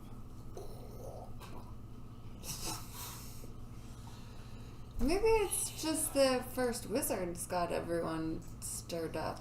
Well, here is the amulet was pointing to portal that was open, letting shiners into this world. Mm-hmm. Big shiny. Duh. Like And now giant shiners. it is pointing wherever it's pointing. Down. Here. Directly down? Mm-hmm. And I am not wanted to say this with communication tokens, but That's freaky. it was not doing this when we were in Briarwood. It was pointing to Demon or Shiner Portal. Now that we are in Sanctuary, it is pointing to Sanctuary. What's down? I mean, almost everything. Down in the ground right here. Right underneath this building. It's like straight down, right? I mean, near enough, yeah. Kind of like, and it stays pointing down. Can we follow it before we take it to the first wizard? I mean, we could. There's a lot. There's Academy's many a things big down place. What about the basements? What are the basements? there. We are in the heart of Sanctuary, and this is the Academy of the Convocation of Mages. Wait, why are we whispering? Not sure. I don't. This Why? feels very secretive. It was good point. Okay. We are in heart of Sanctuary, and this is Academy of Convocation of Mages. There is a lot down there, including many, many mages. Also including There's, I mean, shiny. the records room, some of the more obscure texts are kept in some libraries down there. A few of the experimental laboratories are kept underground. Deeper down. Experimental Things. laboratories. There's probably shiners in the experimental laboratory. But it was pointing to the biggest source when we were on Takes it Briarwood. from Or the him, records kinda room. brings it over to his desk where he brings out a number of kind of tools and instruments to look and examine at it. If I were a shiner, I'd be in the records room. Where he sets to work and he's kind of like half listening to the conversation as he's studying this thing and bringing different goggles and monocles down to look at this piece, examining the chain link itself. And he says, "Oh, shiners in the city would be that would be quite the accomplishment without all the alarms going off." There's alarms for shiners? Well, of course, it's This is half the reason Sanctuary's here is to keep the people safe from the shiners. Is there like Alarm, self-defense systems. If one comes within 20 miles of here, everyone in the city's gonna know. Is there like a basement that you know of but you do not know what's in it because it is high security? There's certainly high security places in the academy and the sanctuary itself. Do you have clearances? Not that much. Do you know someone with clearances? Maybe. Do I have clearances? That's a good question. I have clearances. I have clearances. You have clearances? Do I look like I have clearances? I Good like hair. this plan. Honestly, most convincing turtle hair I have ever seen. If you don't have clearances, you have to act like you have clearances, right, people? I mean, that's what we're doing here. You just tell them you have clearances and you have clearances. Yeah. I work here. I would Yeah. appreciate you not going around telling people you have clearances that you don't. Yeah. No, but that's what I'm saying. Like, you don't, you just, I have clearances. I have a clearance. That's gaslighting. Yeah. Damn your good looks. Yeah. Okay, well, first off, the amulet. It's strange. It does seem to be pointing at something. I'm not sure about that. It seems quite old. What I was told is it's an heirloom of the first wizard. It was from her grandmother. It's been in the property of the crown for close to 40 years. Wait, 40? 40. Or 4? Just 40. 40. Yeah. Well, when the High King began the unification, the convocation was, of course,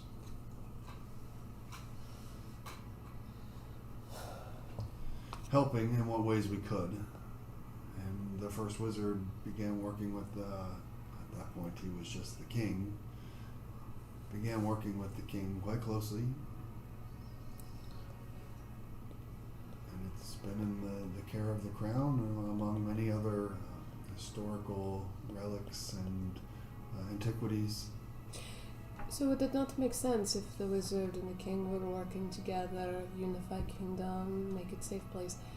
They would pick a place of magical potency in order to make that happen. To make the kingdom happen? Or at least sanctuary itself happen. I suppose so, but I mean the academy's been here long before sanctuary. Oh, okay. But then, how long was... I mean, obviously we covered this in beginner novice classes at the academy, but for benefit of my friends, academy was founded when? Close to 2 centuries ago. During the time of grandmother, our first wizard. I'm not sure exactly. It probably would have been near the end of her time. She was one of the first High Magisters. Helped found the convocation.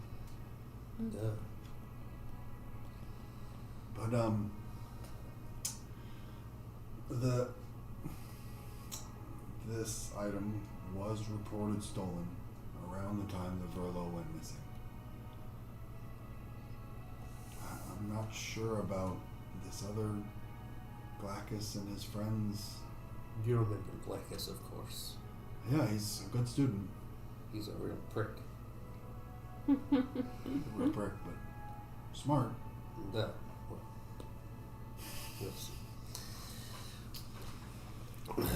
Anyway, I'm not sure about their orders. The first wizard didn't say yes or no to that, but He is head charter from First Wizard, authorizing him to take whatever measures necessary to return Amulet, including but not limited to elimination of anyone who stands in way. Even though they already knew that we had it.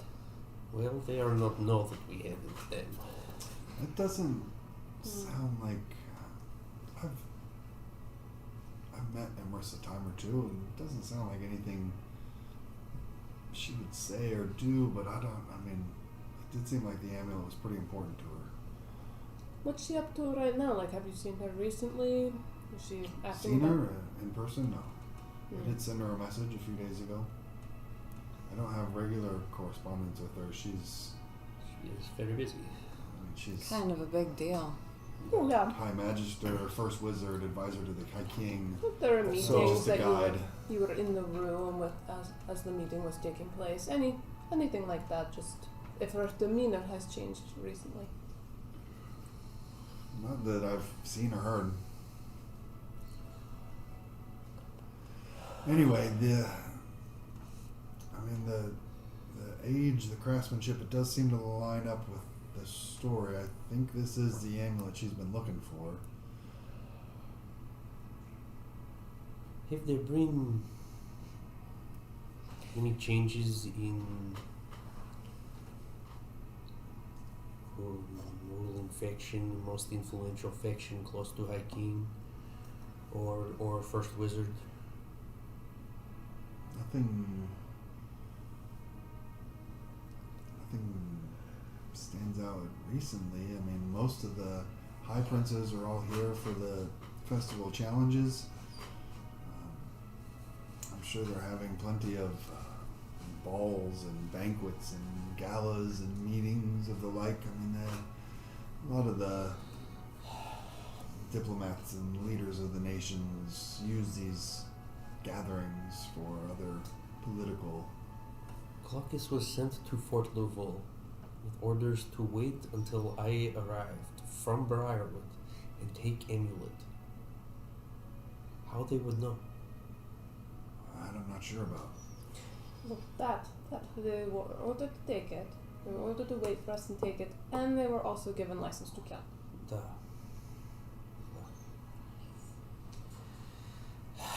We are not getting any closer here, but I am glad you have had chance to look at it. I think that this amulet is connected to very old magic. Yeah. If Furlow was really looking into the origins of magic, it's about as old as it comes. Wow. I'm honestly not sure. This is way above my usual pay grade. I'm glad that you're all back safe. I'm happy to help in whatever way I can. I let the first wizard know that you were returning, as I said. I can arrange a meeting tomorrow. Perhaps even this evening. If it is that urgent, she will want it. She may. I can send word. Perhaps we should go. You could escort us. Wait, are we gonna follow it and then return it? Yet, do you think that we have time to explore basements? Oh, that would be fun. Yes, I think your friend will probably catch up to us and be there at first wizard, mage, whatever, the room and all that other stuff. But exploring the basements could yield more knowledge. That is true. Perhaps we should go down and see. At least if it is still pointing into basement. On the ground floor, it's continuing to point it down. Go look, sure. We will have to go down anyway. But that's fine. Okay, let us go. I think we should find it. Follow it. We have come all this way. We will not get on one more chance at this. Probably not. Is this how I fail my mission? No. Perhaps this is how you succeed your mission. Yes. Perspective is everything. Okay, let's follow it. We're following it. Definitely. Okay. Definitely following it. Definitely a good idea. Mm-hmm. Are you coming with us? I can show you around, sure. Yeah. Don't you want to know? I was gonna reach out to the first wizard and let her know, but Perhaps if You maybe don't tell her yet. She might be a little upset that we're taking her amulet on a little extended journey. It's a building. It's the same building. We got lost. We will We get found in the basement. We got lost. Yeah, we will return with more knowledge. Mm-hmm. More knowledge. If we are to find something down there, First Wizard is going to want to know. Oh, she probably already knows, really. It is more for our benefit. Yet, how could she know? She does not know that in Briarwood it went to Shiner Portal. Well, maybe not. If she is in but Sanctuary, she is only she's have going- it in Sanctuary, or she is think that it is point towards Sanctuary. She does not make a connection. She does not Does know she not everything that we know. travel to other places? I am not think It that she is- is in Jagged Knife Hideout in Briarwood. Well, no. But she could travel to other places. We are assuming that there are not other portals. That is true, I suppose. Well, we will tell her what we find.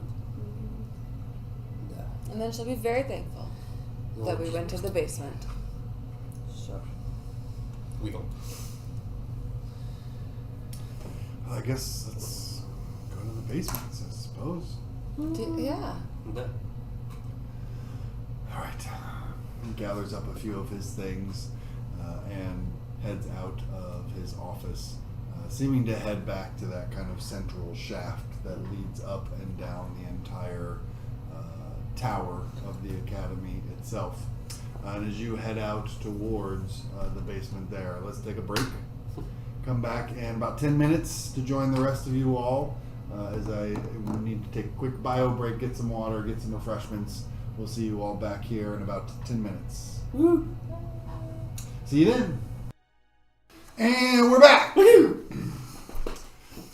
Finally in the city of Sanctuary, in the academy itself. You all are trying to unravel the mystery that has been laid out before you. Guide Clegus Thorenfeld, a professor here at the academy and member of the convocation, is escorting you through the tower itself to bring you down to the lower levels. Down once more to the dungeon. He comes back out into this larger atrium in the center of the tower, where you can see the railing around the balcony in front of you. has kind of a latch on it that he opens up to open into the open air beyond. And he just steps out into that space, and you see him kind of float out and then start to descend downwards. I do the same. You step out as well. I jump. You jump and quickly are frozen in place and then set into a slow descent. Whoa. I belly flop. You belly flop out and it quickly rights you back up. You're not just as this turtle It's no fun. waving in the air as it also slowly descends you down. You see a number of other students and mages and visitors using this same space to ascend and descend up and down the tower. You pass by floor after floor where you can see connecting hallways and corridors leading out into further branches of the tower, and rooms arrayed around the balconies. Some of the floors look more used for kind of public spaces with lots of decoration and the like, where others seem to be a little bit more utilitarian, although the architecture of the place itself as a whole, again, seems to merge form and function quite well. All of the lines and curves giving this kind of elegant beauty and this sense of a similar sense of this kind of steadfast and strong and ever present that the tower, which predates the city itself, has been here for quite some time and likely will be standing for some time after. This central shaft does lead all the way down toward the ground floor, where you can see opening up beneath you, beyond the balconies itself, a large kind of entry area of the Academy Tower itself. There are a few kind of receptionist desks splayed out around where lines of visitors and applicants are waiting their turn in the lines to kind of meet with some of the mages of the convocation here, visit students, family of the students, friends of the students that have come to visit and the like.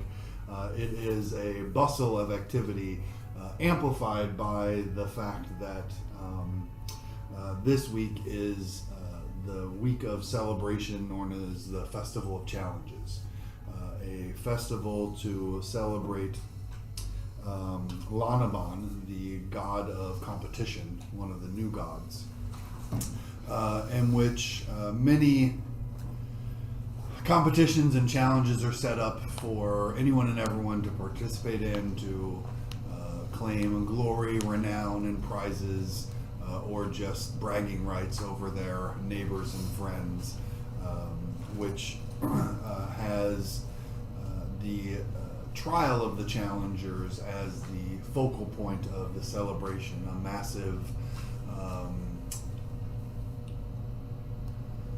massive, almost gladiatorial-like event of cunning, bravery, martial prowess, all aspects combined into a huge event to claim the challenger's crown for this year. So the Academy itself seems to be even busier than when you usually see it on an average day here. And Clegus, quickly upon settling down onto the ground floor, heads off down one of the side corridors where there are more mundane stairs spiraling down the outer wall, leading further down within the depths of the tower. Keeping an eye on the amulet, it's still pointing down. Still seems to be pointing down. He leads you down through where you do see a number of the floor below, kind of the ground level, does look to be kind of records rooms and storage. And then further down through there, and you can see that the entrance into the sublevels was guarded by some mages and guards, but they let Clegus and the rest of you through quite easy. So it doesn't look like this place is kind of open to the public. But it's also not like maximum security. It's not maximum security either, but it is kind of the behind the velvet rope for only those authorized to be in are in. And so he continues to lead you down where he says, this floor here is where many other relics and artifacts are stored and studied upon. And kind of looking at the amulet, it still seems to be pointing further down. At least this is a relic or artifact. Yeah, it could certainly belong here if it didn't already belong to the crown. Continuing to lead you further down, he gets about 4 or 5 levels below ground level, to the point that you think that you're even below the bottom of the river itself, as it seems the sub-levels here seem to be sprawling out a little bit wider than they had previously, and there are much less traffic down here, but you do see the occasional mage and professor wandering about on their business, still pointing further downwards, until he finally gets to a point where the stairway ends and there is another door that seems to lead to another set of stairs, but it certainly looks to be closed and locked, and there are guards stationed in front of it. And Clegis just kind of looks and he says, this is as far down as I'm allowed access to. Do you know how many other levels below this point there are? 3? What is down there? I'm not sure. It's below these levels. I think only the High Magisters have access to.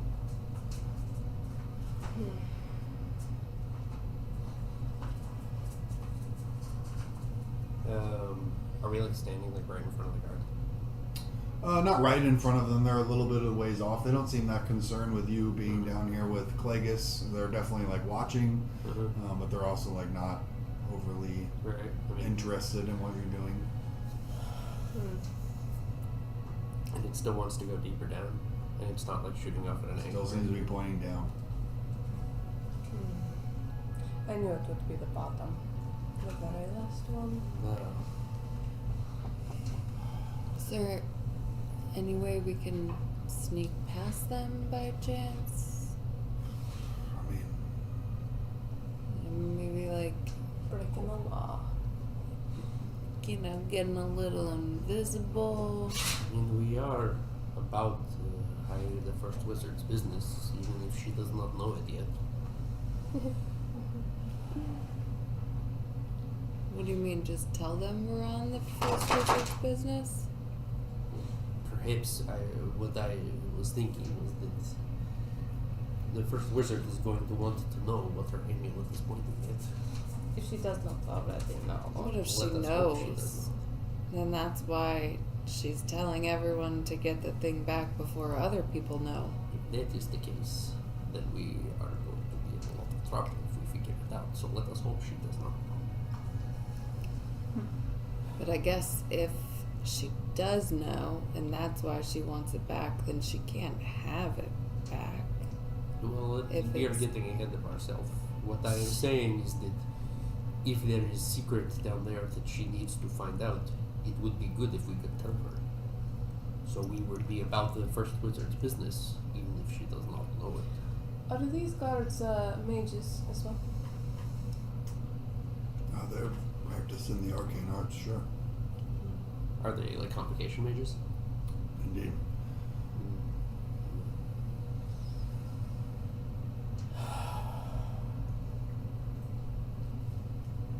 There is other way down. Well, I don't think we should just tell them None that I we're know of. here for the amulet to solve. I don't think we should tell them anything about having it, We will not know. because they probably know it's missing. I mean, everyone knows that we have it. Yeah? The Blackus, he talked to whoever he needed to talk to, they know that we have it. Yeah, soon enough, everyone in Sanctuary is going to know that we have it. It seems that whether or not the first wizard is evil or not, we'd have to return it. We're not in a position of power to keep it. Do you have any way that we could get on the other side of the door? Those guards are practiced mages, so this is also a high security situation where we are. Does it feel like there are like more than physical barriers at this door? How many of them are there? Guards? Yeah. There's 4 at the door. 4 of them. So, we do not really have the kind of magic skill, or physical skill probably, to actually do this without setting off a lot of alarm bells. Excuse me. Ma'am? I'm just curious. My friend here, Yvain, he's a member of your convocation. I've been working with him on his confidence and skills. You know, he's a skilled mage here in the convocation. He's been, you know, trying to level to become more here in the convocation, to grow and to learn and you know, become greater. His mentor Clagus, he's here with us as well. They're wonderful. They're very skilled. They're great. You guys seem to be pretty amazing mages too, though. The level of knowledge you must have to be working here at this post. Guard in the basement. Yeah. Mm-hmm. How long have you been in the convocation? I earned my license 4 years ago. Whoa. Only 4 years and you're here doing this. That's awesome. Yeah. Yeah. That's cool. Isn't that cool? Just think, only 4 years, you could be doing something like this. This is a very important task. Yeah. Did you have a lot of missions before you got to do something like this? We all signed on to guard the academy. Oh, wow. Did you ever want to just go out and do missions? You My just home's here in Sanctuary. Oh. My family's here. Oh. Wow. I don't know where I'm going with this, guys. Maybe help me out here. I don't know. You know, there's just so many great things I bet that are here in the sanctuary. The gladiatory days here, right? That stuff I'm that's sure going you must on. get many visitors during Festival of Challenge. Down here, no. Well, Yet, nobody has wanted to see this. There are visitors from all over Kingdom. They do not come down here. No. No one comes down here with the High Magisters. Not very often. huh. They are not check in on you. When was last one here? Maybe a month ago. Wait a minute. You live here. It's a festival. Have you checked out the festival yet? Yeah. We go on our off time. I have not yet seen. Not from around here. Is it good? Is it fun? Yeah, it's lots of challenges and some of the fights are epic.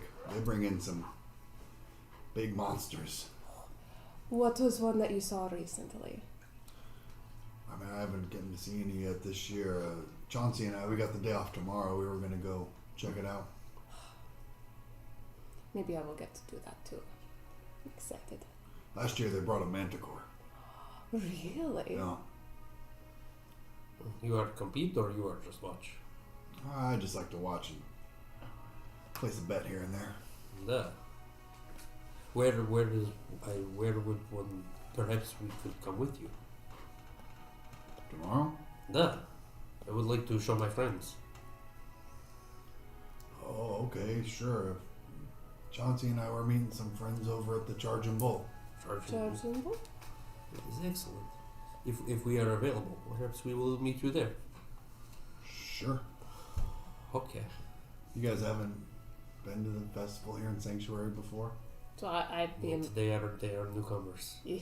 She was here briefly to get the license, but Oh, wow. Yeah.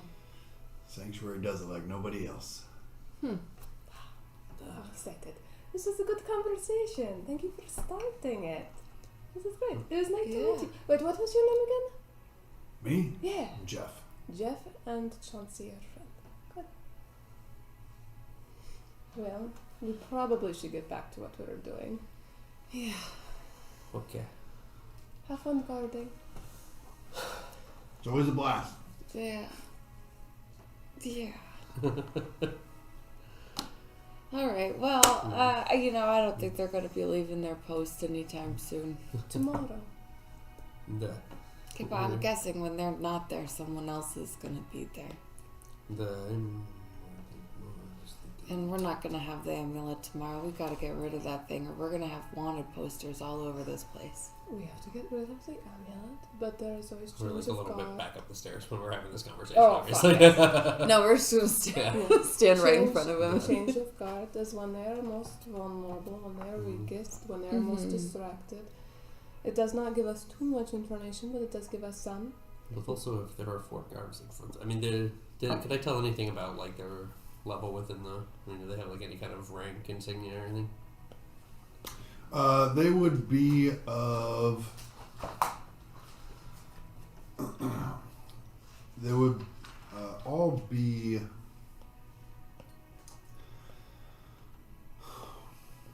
higher level tutors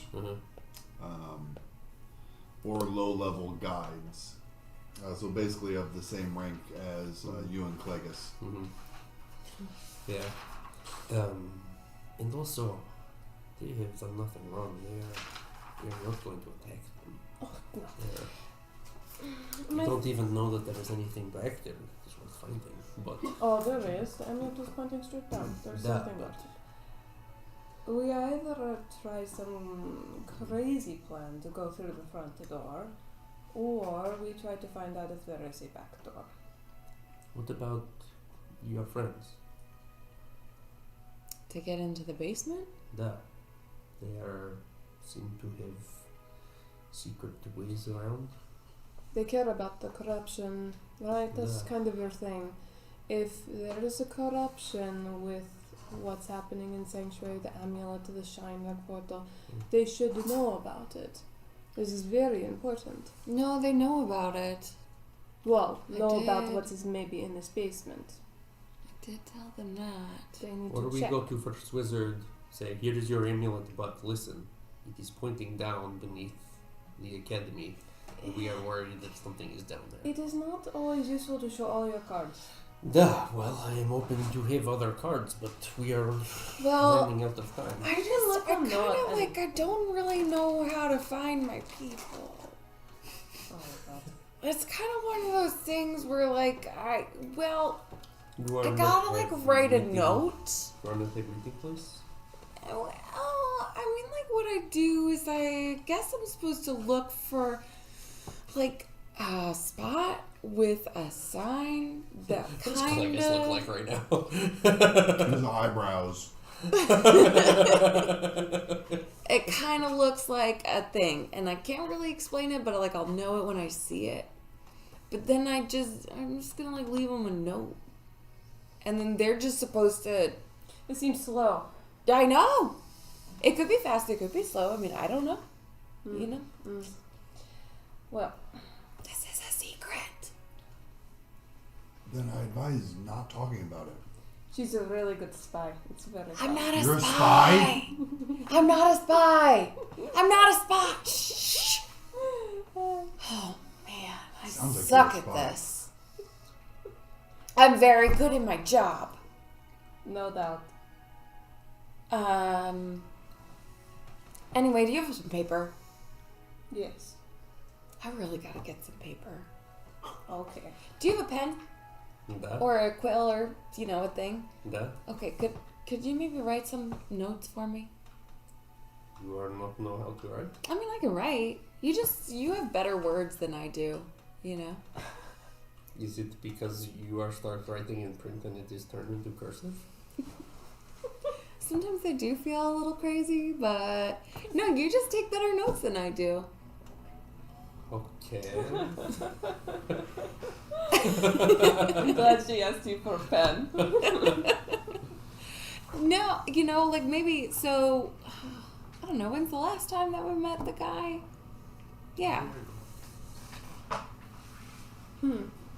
He totally knows about Trent. Yeah. But he doesn't know about Glacus. No. No. Doesn't he? You talked to him after that. I think Lacus was after. No, I thought you went back and talked to him again, but I could be wrong. Oh, because there was the back and forth. Yeah. Will you, won't you? Oh, yeah, because Yeah. we were at the bar and they were watching us, Yeah. and then we were watching, and then, yeah. Yeah. Yeah, he knows about them.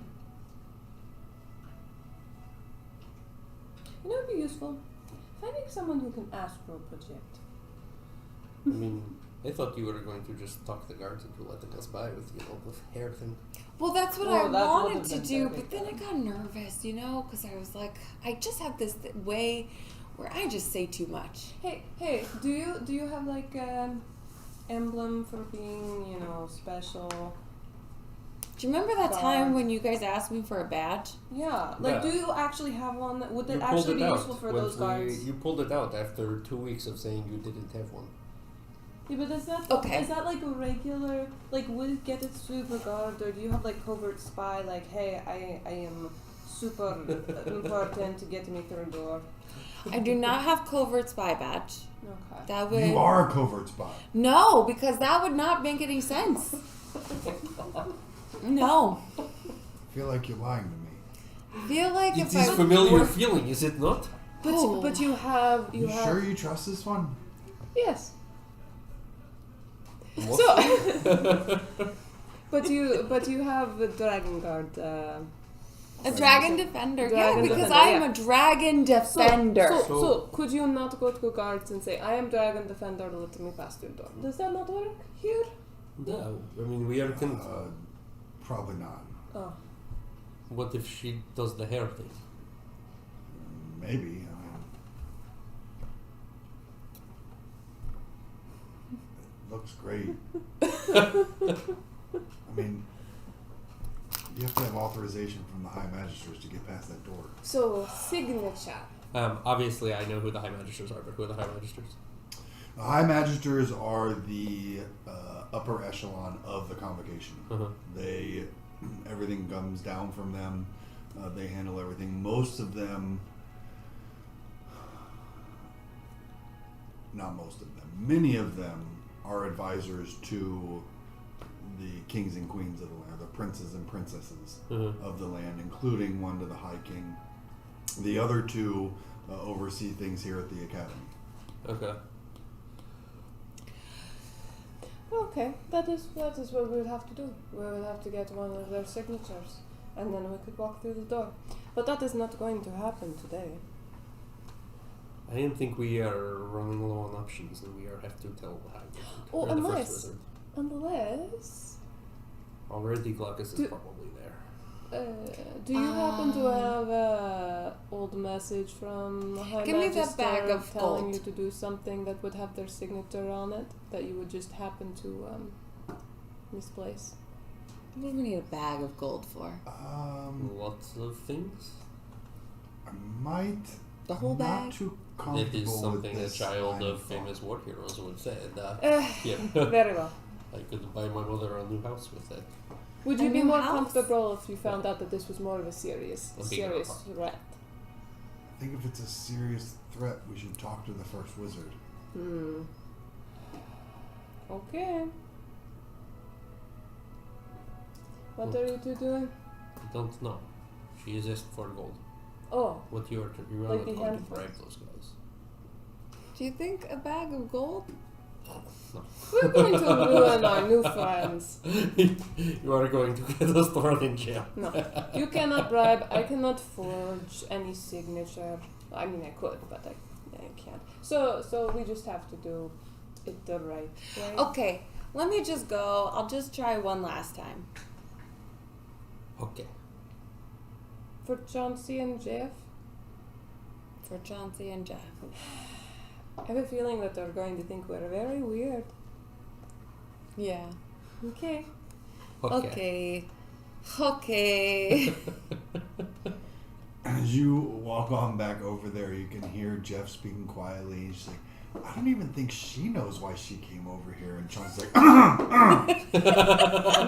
Jeff just goes out. Oh. Hello? Hi, Jeff. Welcome back. Thanks, Jeff. We're just like over on the staircase.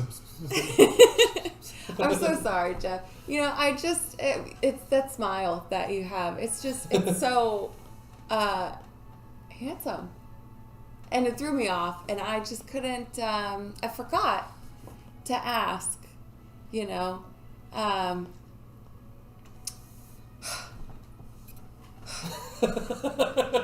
You know, is there any way, by chance, you know, you could just maybe for like an hour look the other way as my friends and I just maybe, my friends from the convocation, to just take a walk down the hall behind you for 1 hour.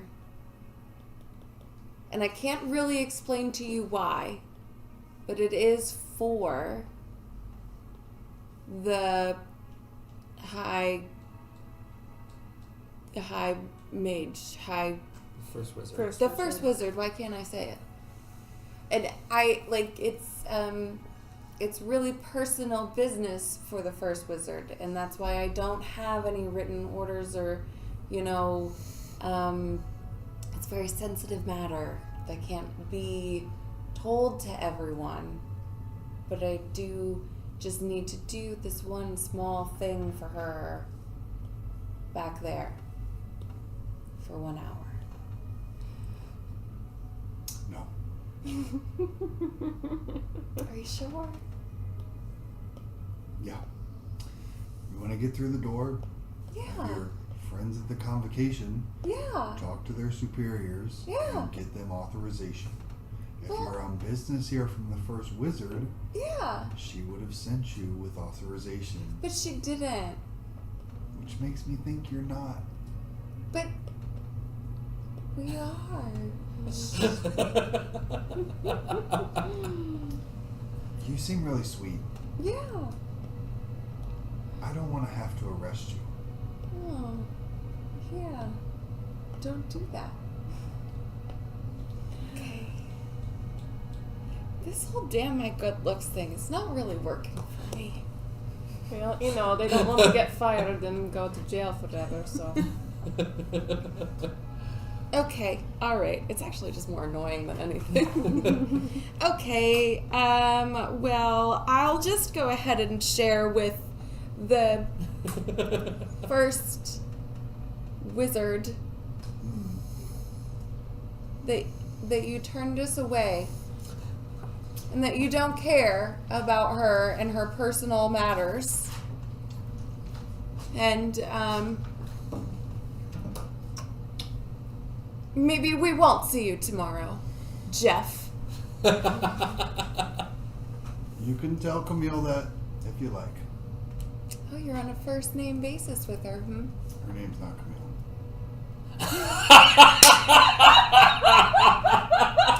Well, as you can see, neither are we. Have a good day, man. You too, Jeff. I would totally be laughing in character. Okay. Alright, we're not getting in there. We gotta get this thing back to not the Camille. best spy ever. You are a spy! No, I'm not! No. If I was, we'd be in there right now. It's gonna be the title of this one. Best spy ever. Okay. Let us not mention this to first wizard. No. It's probably going to gossip And, on travels.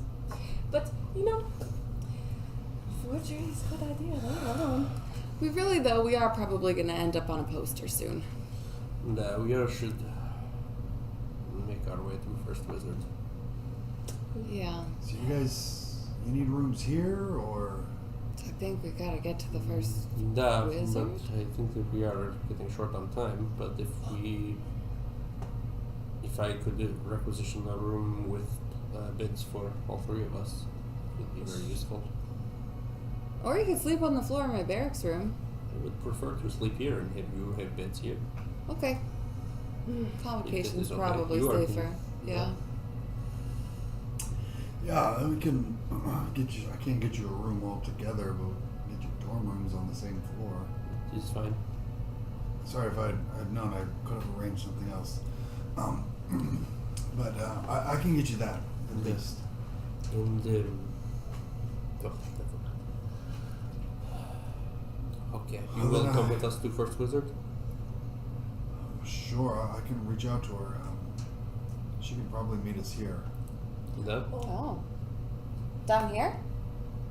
No? Do we need her to meet us down here? Yeah, I think Ooh. she should come meet us here with Ooh. Jeff. Can we have her meet us down here? I want her to know he called her Camille. I mean, I can't. Can she I'm come? just kidding. Wait, She can, should not can come we here. not just tell her to like, hey, we're down here, come down here, and here's Actually, then Glaucus won't know to meet her here. yeah. If she will come here, then perhaps we could show her where Amulet is pointing, since she is probably not look at it when she is down here, but I certainly can't have the first wizard do anything, but I could suggest it. but of course at the end of the day, which it is, we are at her beck and call. Or at her service, as they say. I'll reach out, let her know. So, just to be clear, since we're getting dorm rooms, we're going to be announced that we're here, so I can chat with Vestian tonight with my orb. You are give her what? We both have the two different the sending orbs. You know this. And she has not reached out? Oh. I get it out of my bag. So she has not said, hey, where are you? I mean that it is kind of like So they do not know that we are coming. I mean, if you want to, it is fine, but do not tell her we are in the city. See, this is what I'm asking. Like, do I have to wait until after we get dorms? Yeah, And but then Does it just just say- listen all the time, or is Yeah, it you only... have to activate.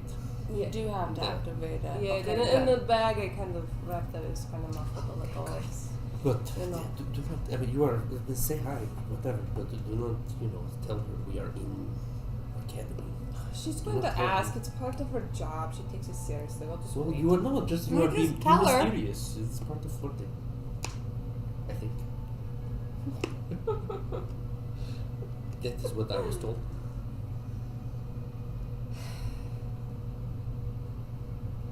Yeah. We're not doing this now. Okay.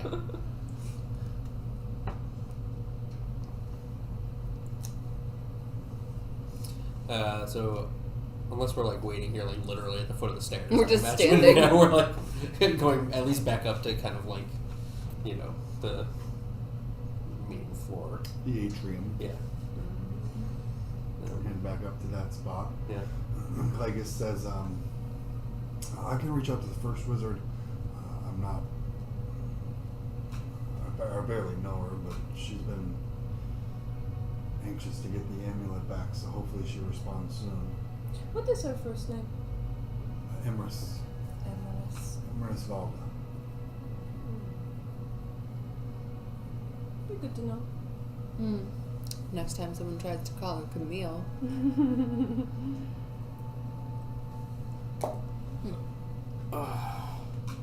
Okay.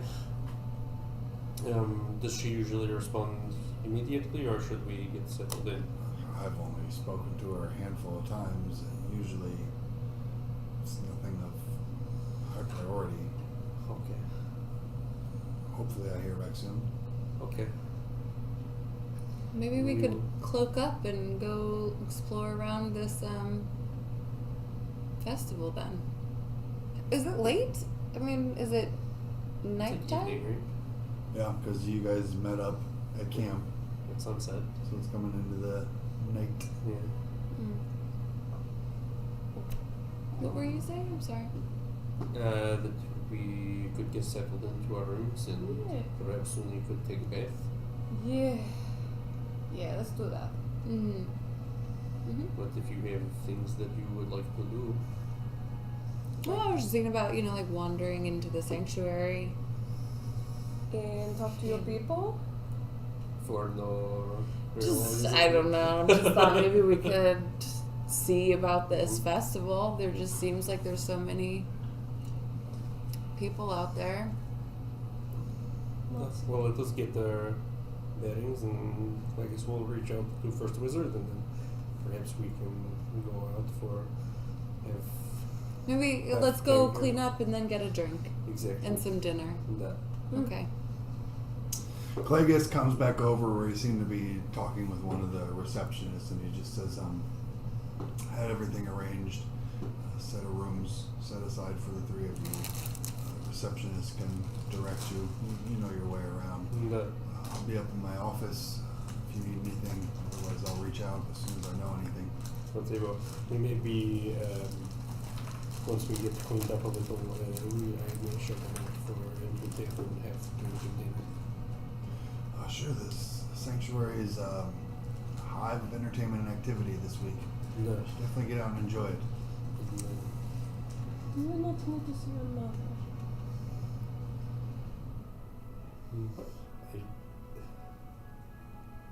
Not yet.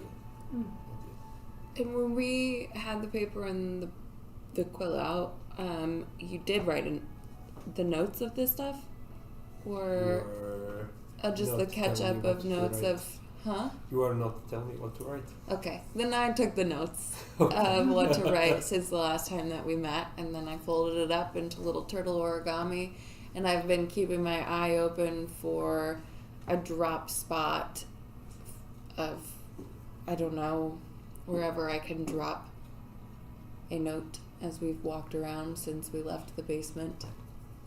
You haven't seen anything here in the On academy. vacation. Okay. Okay, well, So, let me get drinks. I just keep it tucked away, waiting for an opportunity to drop a line to my people. Just constantly squinting at the walls, looking for a sign. The receptionist does direct you to some of the wings of dormitories here in the tower. It seems among the kind of middleclassmen of academy students, so adolescents roaming about in this area, but they do let you know kind of what wing, what room numbers they are. It takes you a minute to kind of remember all the details and figure out where you need to go, but pretty quickly you head your way towards these rooms. Quite familiar to the rooms that you yourself had stayed in while a student here, and even Suni, at your brief time studying and getting your license, stayed in similar rooms here. What do these rooms look like?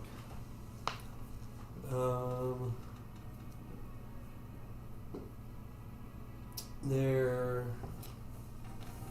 I think, pretty sparse. They have each of them has kind of a slightly extra twin bed, big enough for one person, kind of with a little bit of room. The mattresses are well made, but on the older side. They're kind of like the last to get new ones.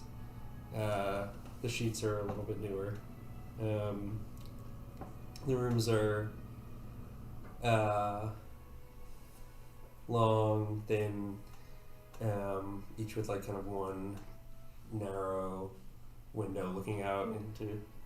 The windows are secured, so like if you're practicing magic, you won't accidentally fly out of the Aaron room. fireballs go Like, zipping I would down. say they're like leaded glass windows, and the lead is like magically reinforced and kind of like glows faintly, like if And- like magic or something physical impacts on And it. there is a little orb like in the wall that one can press to get a light breeze, Mm-hmm. but the window does not really. Yes. Right, there's like ventilation louvers like in the wall that are kind of hidden, and like there is like just a globe of like white light that like hangs in the air kind of unsupported when you enter the room, and if you just like wanted to go off, you just kind of stroke the wall like a little bit and it'll kind of go down. There's a simple wooden desk that's got like ink stains on it from students. You can see like that some of them have tried to carve their names in it, but like it magically resists being carved into. It's very much like the stuff in there is well made, but not especially comfortable. And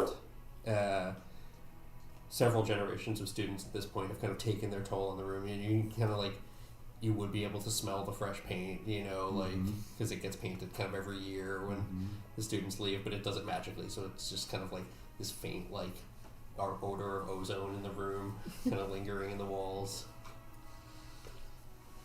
And you can see as well out these narrow windows that the city fallen into full nightscape. The many structures and curving silhouettes, even their silhouettes and the lines of the skyline of the city offered this beautiful tableau in front of you. And many of the lights in the city showering off of the walls of these massive structures, the structures themselves having magical lights around the outsides of them and moving up and down them, give this kind of shimmering, like glowing algae on the ocean effect across the city itself that's kind of rippling around and causing your eye to dance and flit from one structure and building to the other. You can see from this vantage point above the streets all well lit, and you can even see areas of a darkened alley, and what seems like as soon as a small crowd of people kind of cuts off and heads into that alley, magical lights start to flare up in front of them, lighting that section of street while they walk down, like the freezer aisle at the grocery store, and once they pass by it goes dark and dim once again. But anywhere where there is activity seems brightly well lit, as well as these wide avenues, the main thoroughfares through the city, each with this thick band of lush green and trees growing in it. The paths themselves wide enough for like 4 carts on each side. Just these massive thoroughfares that run through the city itself. And many of them, despite the kind of compact nature of the city, almost every block there's an opening of a park or a vista or just open green space for people to set up for different activities. And the city just seems to be this kind of constantly evolving landscape as you look out around it. You do have a modest and simple bath that is shared among this suite of dorm rooms. However, fresh hot water comes direct to the tub via magical means to give you, it's got the little dial on it that magically sets the temperature of the water to whatever it is you want it to be. That all of you can freshen up from your long trip on the road. I feel much better now. I think we do so and then head out into the city, right? After my bath, when we're taking a moment to like get dressed and settle up, I do get out the sending orb again. I just say like, "Hello, Bastian, you there?" There's a moment's pause, and then you just hear, Glacus is so pissed. And you can hear in the back, those motherfuckers! Where the fuck do they think they're going? I had you told you to keep an eye on them, and now they're not there. And she's like, he's red. Where did you guys go? I laugh into this anymore. We are okay. We're safe.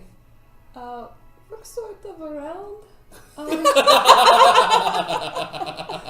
You're in the city already, aren't you? Maybe. The two of them have quite the rivalry, or at least Elaine has quite the rivalry with him. Yeah, Glacus acts like they're friends, but I don't think he likes him. Yeah, no, I think they really hate each other. But I do not really know why. I mean, Glacus is kind of a douchebag. Yeah. He's really good, though. Oh. Why do you work for him? Or help him? He pays really good. Oh. That's fair. Well, we'll probably be seeing you soon. You know, once he stops having his temper tantrum, the easiest answer is usually the most correct one for him.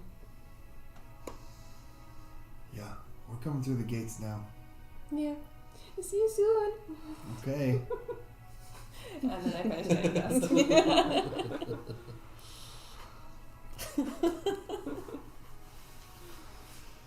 You find yourselves ready for an evening on, or a night, in the city of Sanctuary during the Festival of Challenges. That you can head on back down through into the atrium to head into the city proper.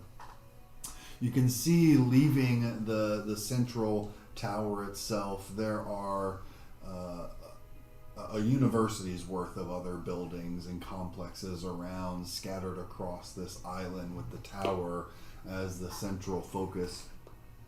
And you definitely see floods of students leaving for the night to go out and enjoy the festivals beyond. There are a number of these long arched bridges that almost look to be made of thread-thin lace. This pristine white lace, despite being in the midst of this city, they have this kind of long sweeping curve over the river themselves. As you draw close to them, the lacework seems almost like made of thin glass. Seems impossible to hold the weight and to be crafted so finely and delicately, but you can see masses of people kind of walking to and fro across them. They don't seem to be straining under the weight at all. And in fact, their footsteps across this glass lacework gives off this kind of tinkling, chiming sound that very much is a counterpoint to the rippling and rushing of the river beneath it, that gives this kind of constant symphony of noises here as you head through. And you can see across the bridge here, where the people are heading out to, into the city proper, where it goes from this kind of beautiful but slightly more utilitarian university grounds of the academy into the city itself, where things are much more hustle and bustle, much more packed in together, although still giving a feeling of openness and space around you. You can immediately see, coming across the bridge, as it seems this kind of main junction has been made a focal point of what's happening around, that there seem to be dozens of entertainers and jugglers and acrobats and fire dancers, and even people with exotic animals that they're bringing out on display, contortionists and magic users, both mundane, prestidigitation and magical of the like, all entertaining the crowds around them, as well as a number of these challenges that have been set up around. You can see arm wrestling tables set up in front of some of the taverns and inns, some of the ding the bell sledgehammer machines, any multitude of challenges of skill, intelligence, memory, strength. Any attribute you can think of is challenged here during the Festival of Challenges.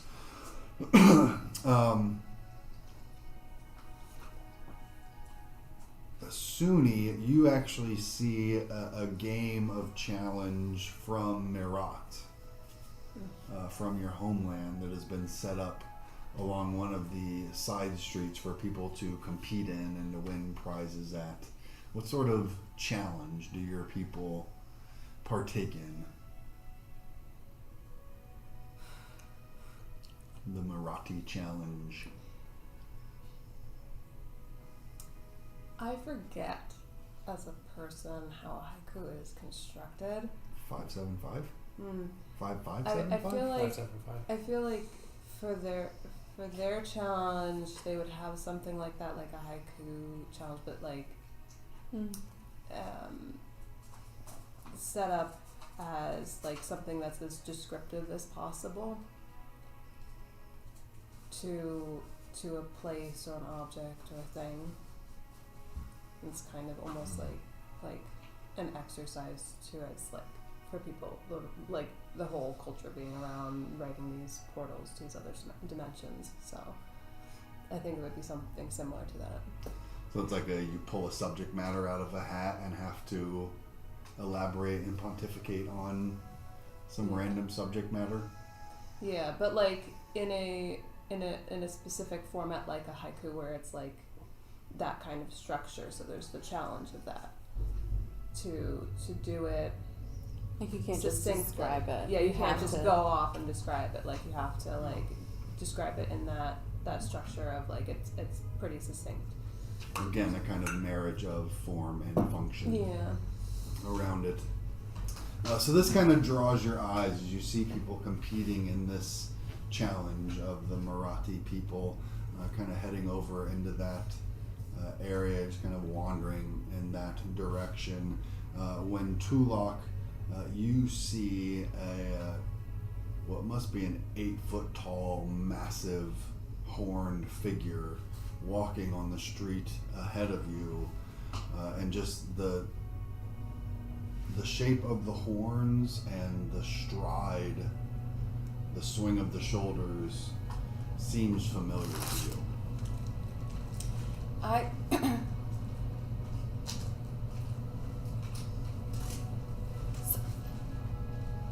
think I know them. Okay. Sorry. And I take off. Where is she? You take off? Yeah, go find them. I mean, they're right there. Well, I go up and I tap on the shoulder of... Well, I jump up Okay. to tap on the shoulder of... Is it Dinah? It's not you Dinah. Jump over and tap on the shoulder of Mogar. Dramatic. He's pause. sleeping. He's sick of waiting. He must have fallen asleep. It's been too long. He's not sleeping! What's up?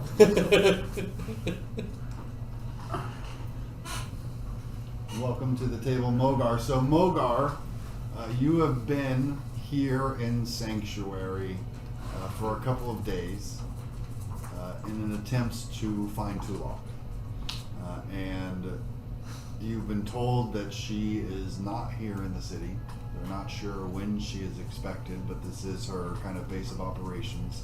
So you hope she comes back eventually.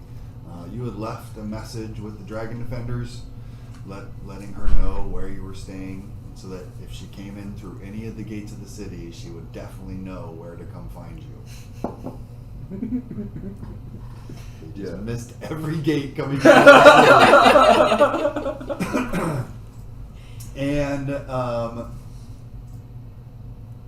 you feel this tap on your shoulder. I look down kind of behind me, like under, like, Tulok? Rogar? Oh, it is you! I've been trying to find you for days now. Did you get my message? What message? I left a message with the defenders. They should have saw you at the gate. You got in, right? How'd you get in? Not through a gate.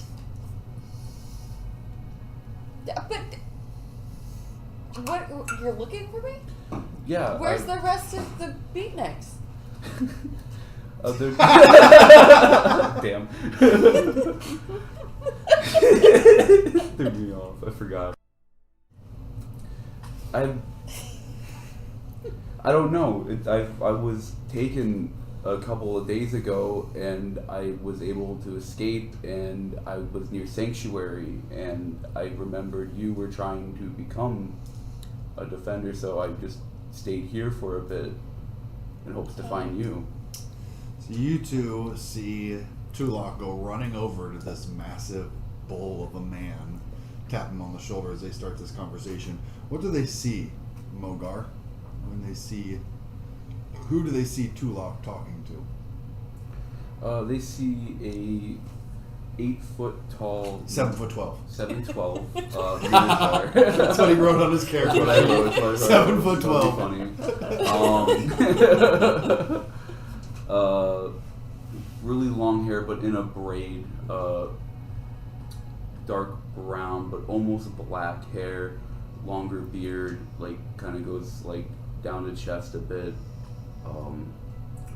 Light blue robes, kind of accented with some grays. Very weathered and not much on me, very sparse, obviously, because I kind of just arrived here. Mostly naked. What was that? They're mostly naked? No, not like that, not like that. Okay, hold on.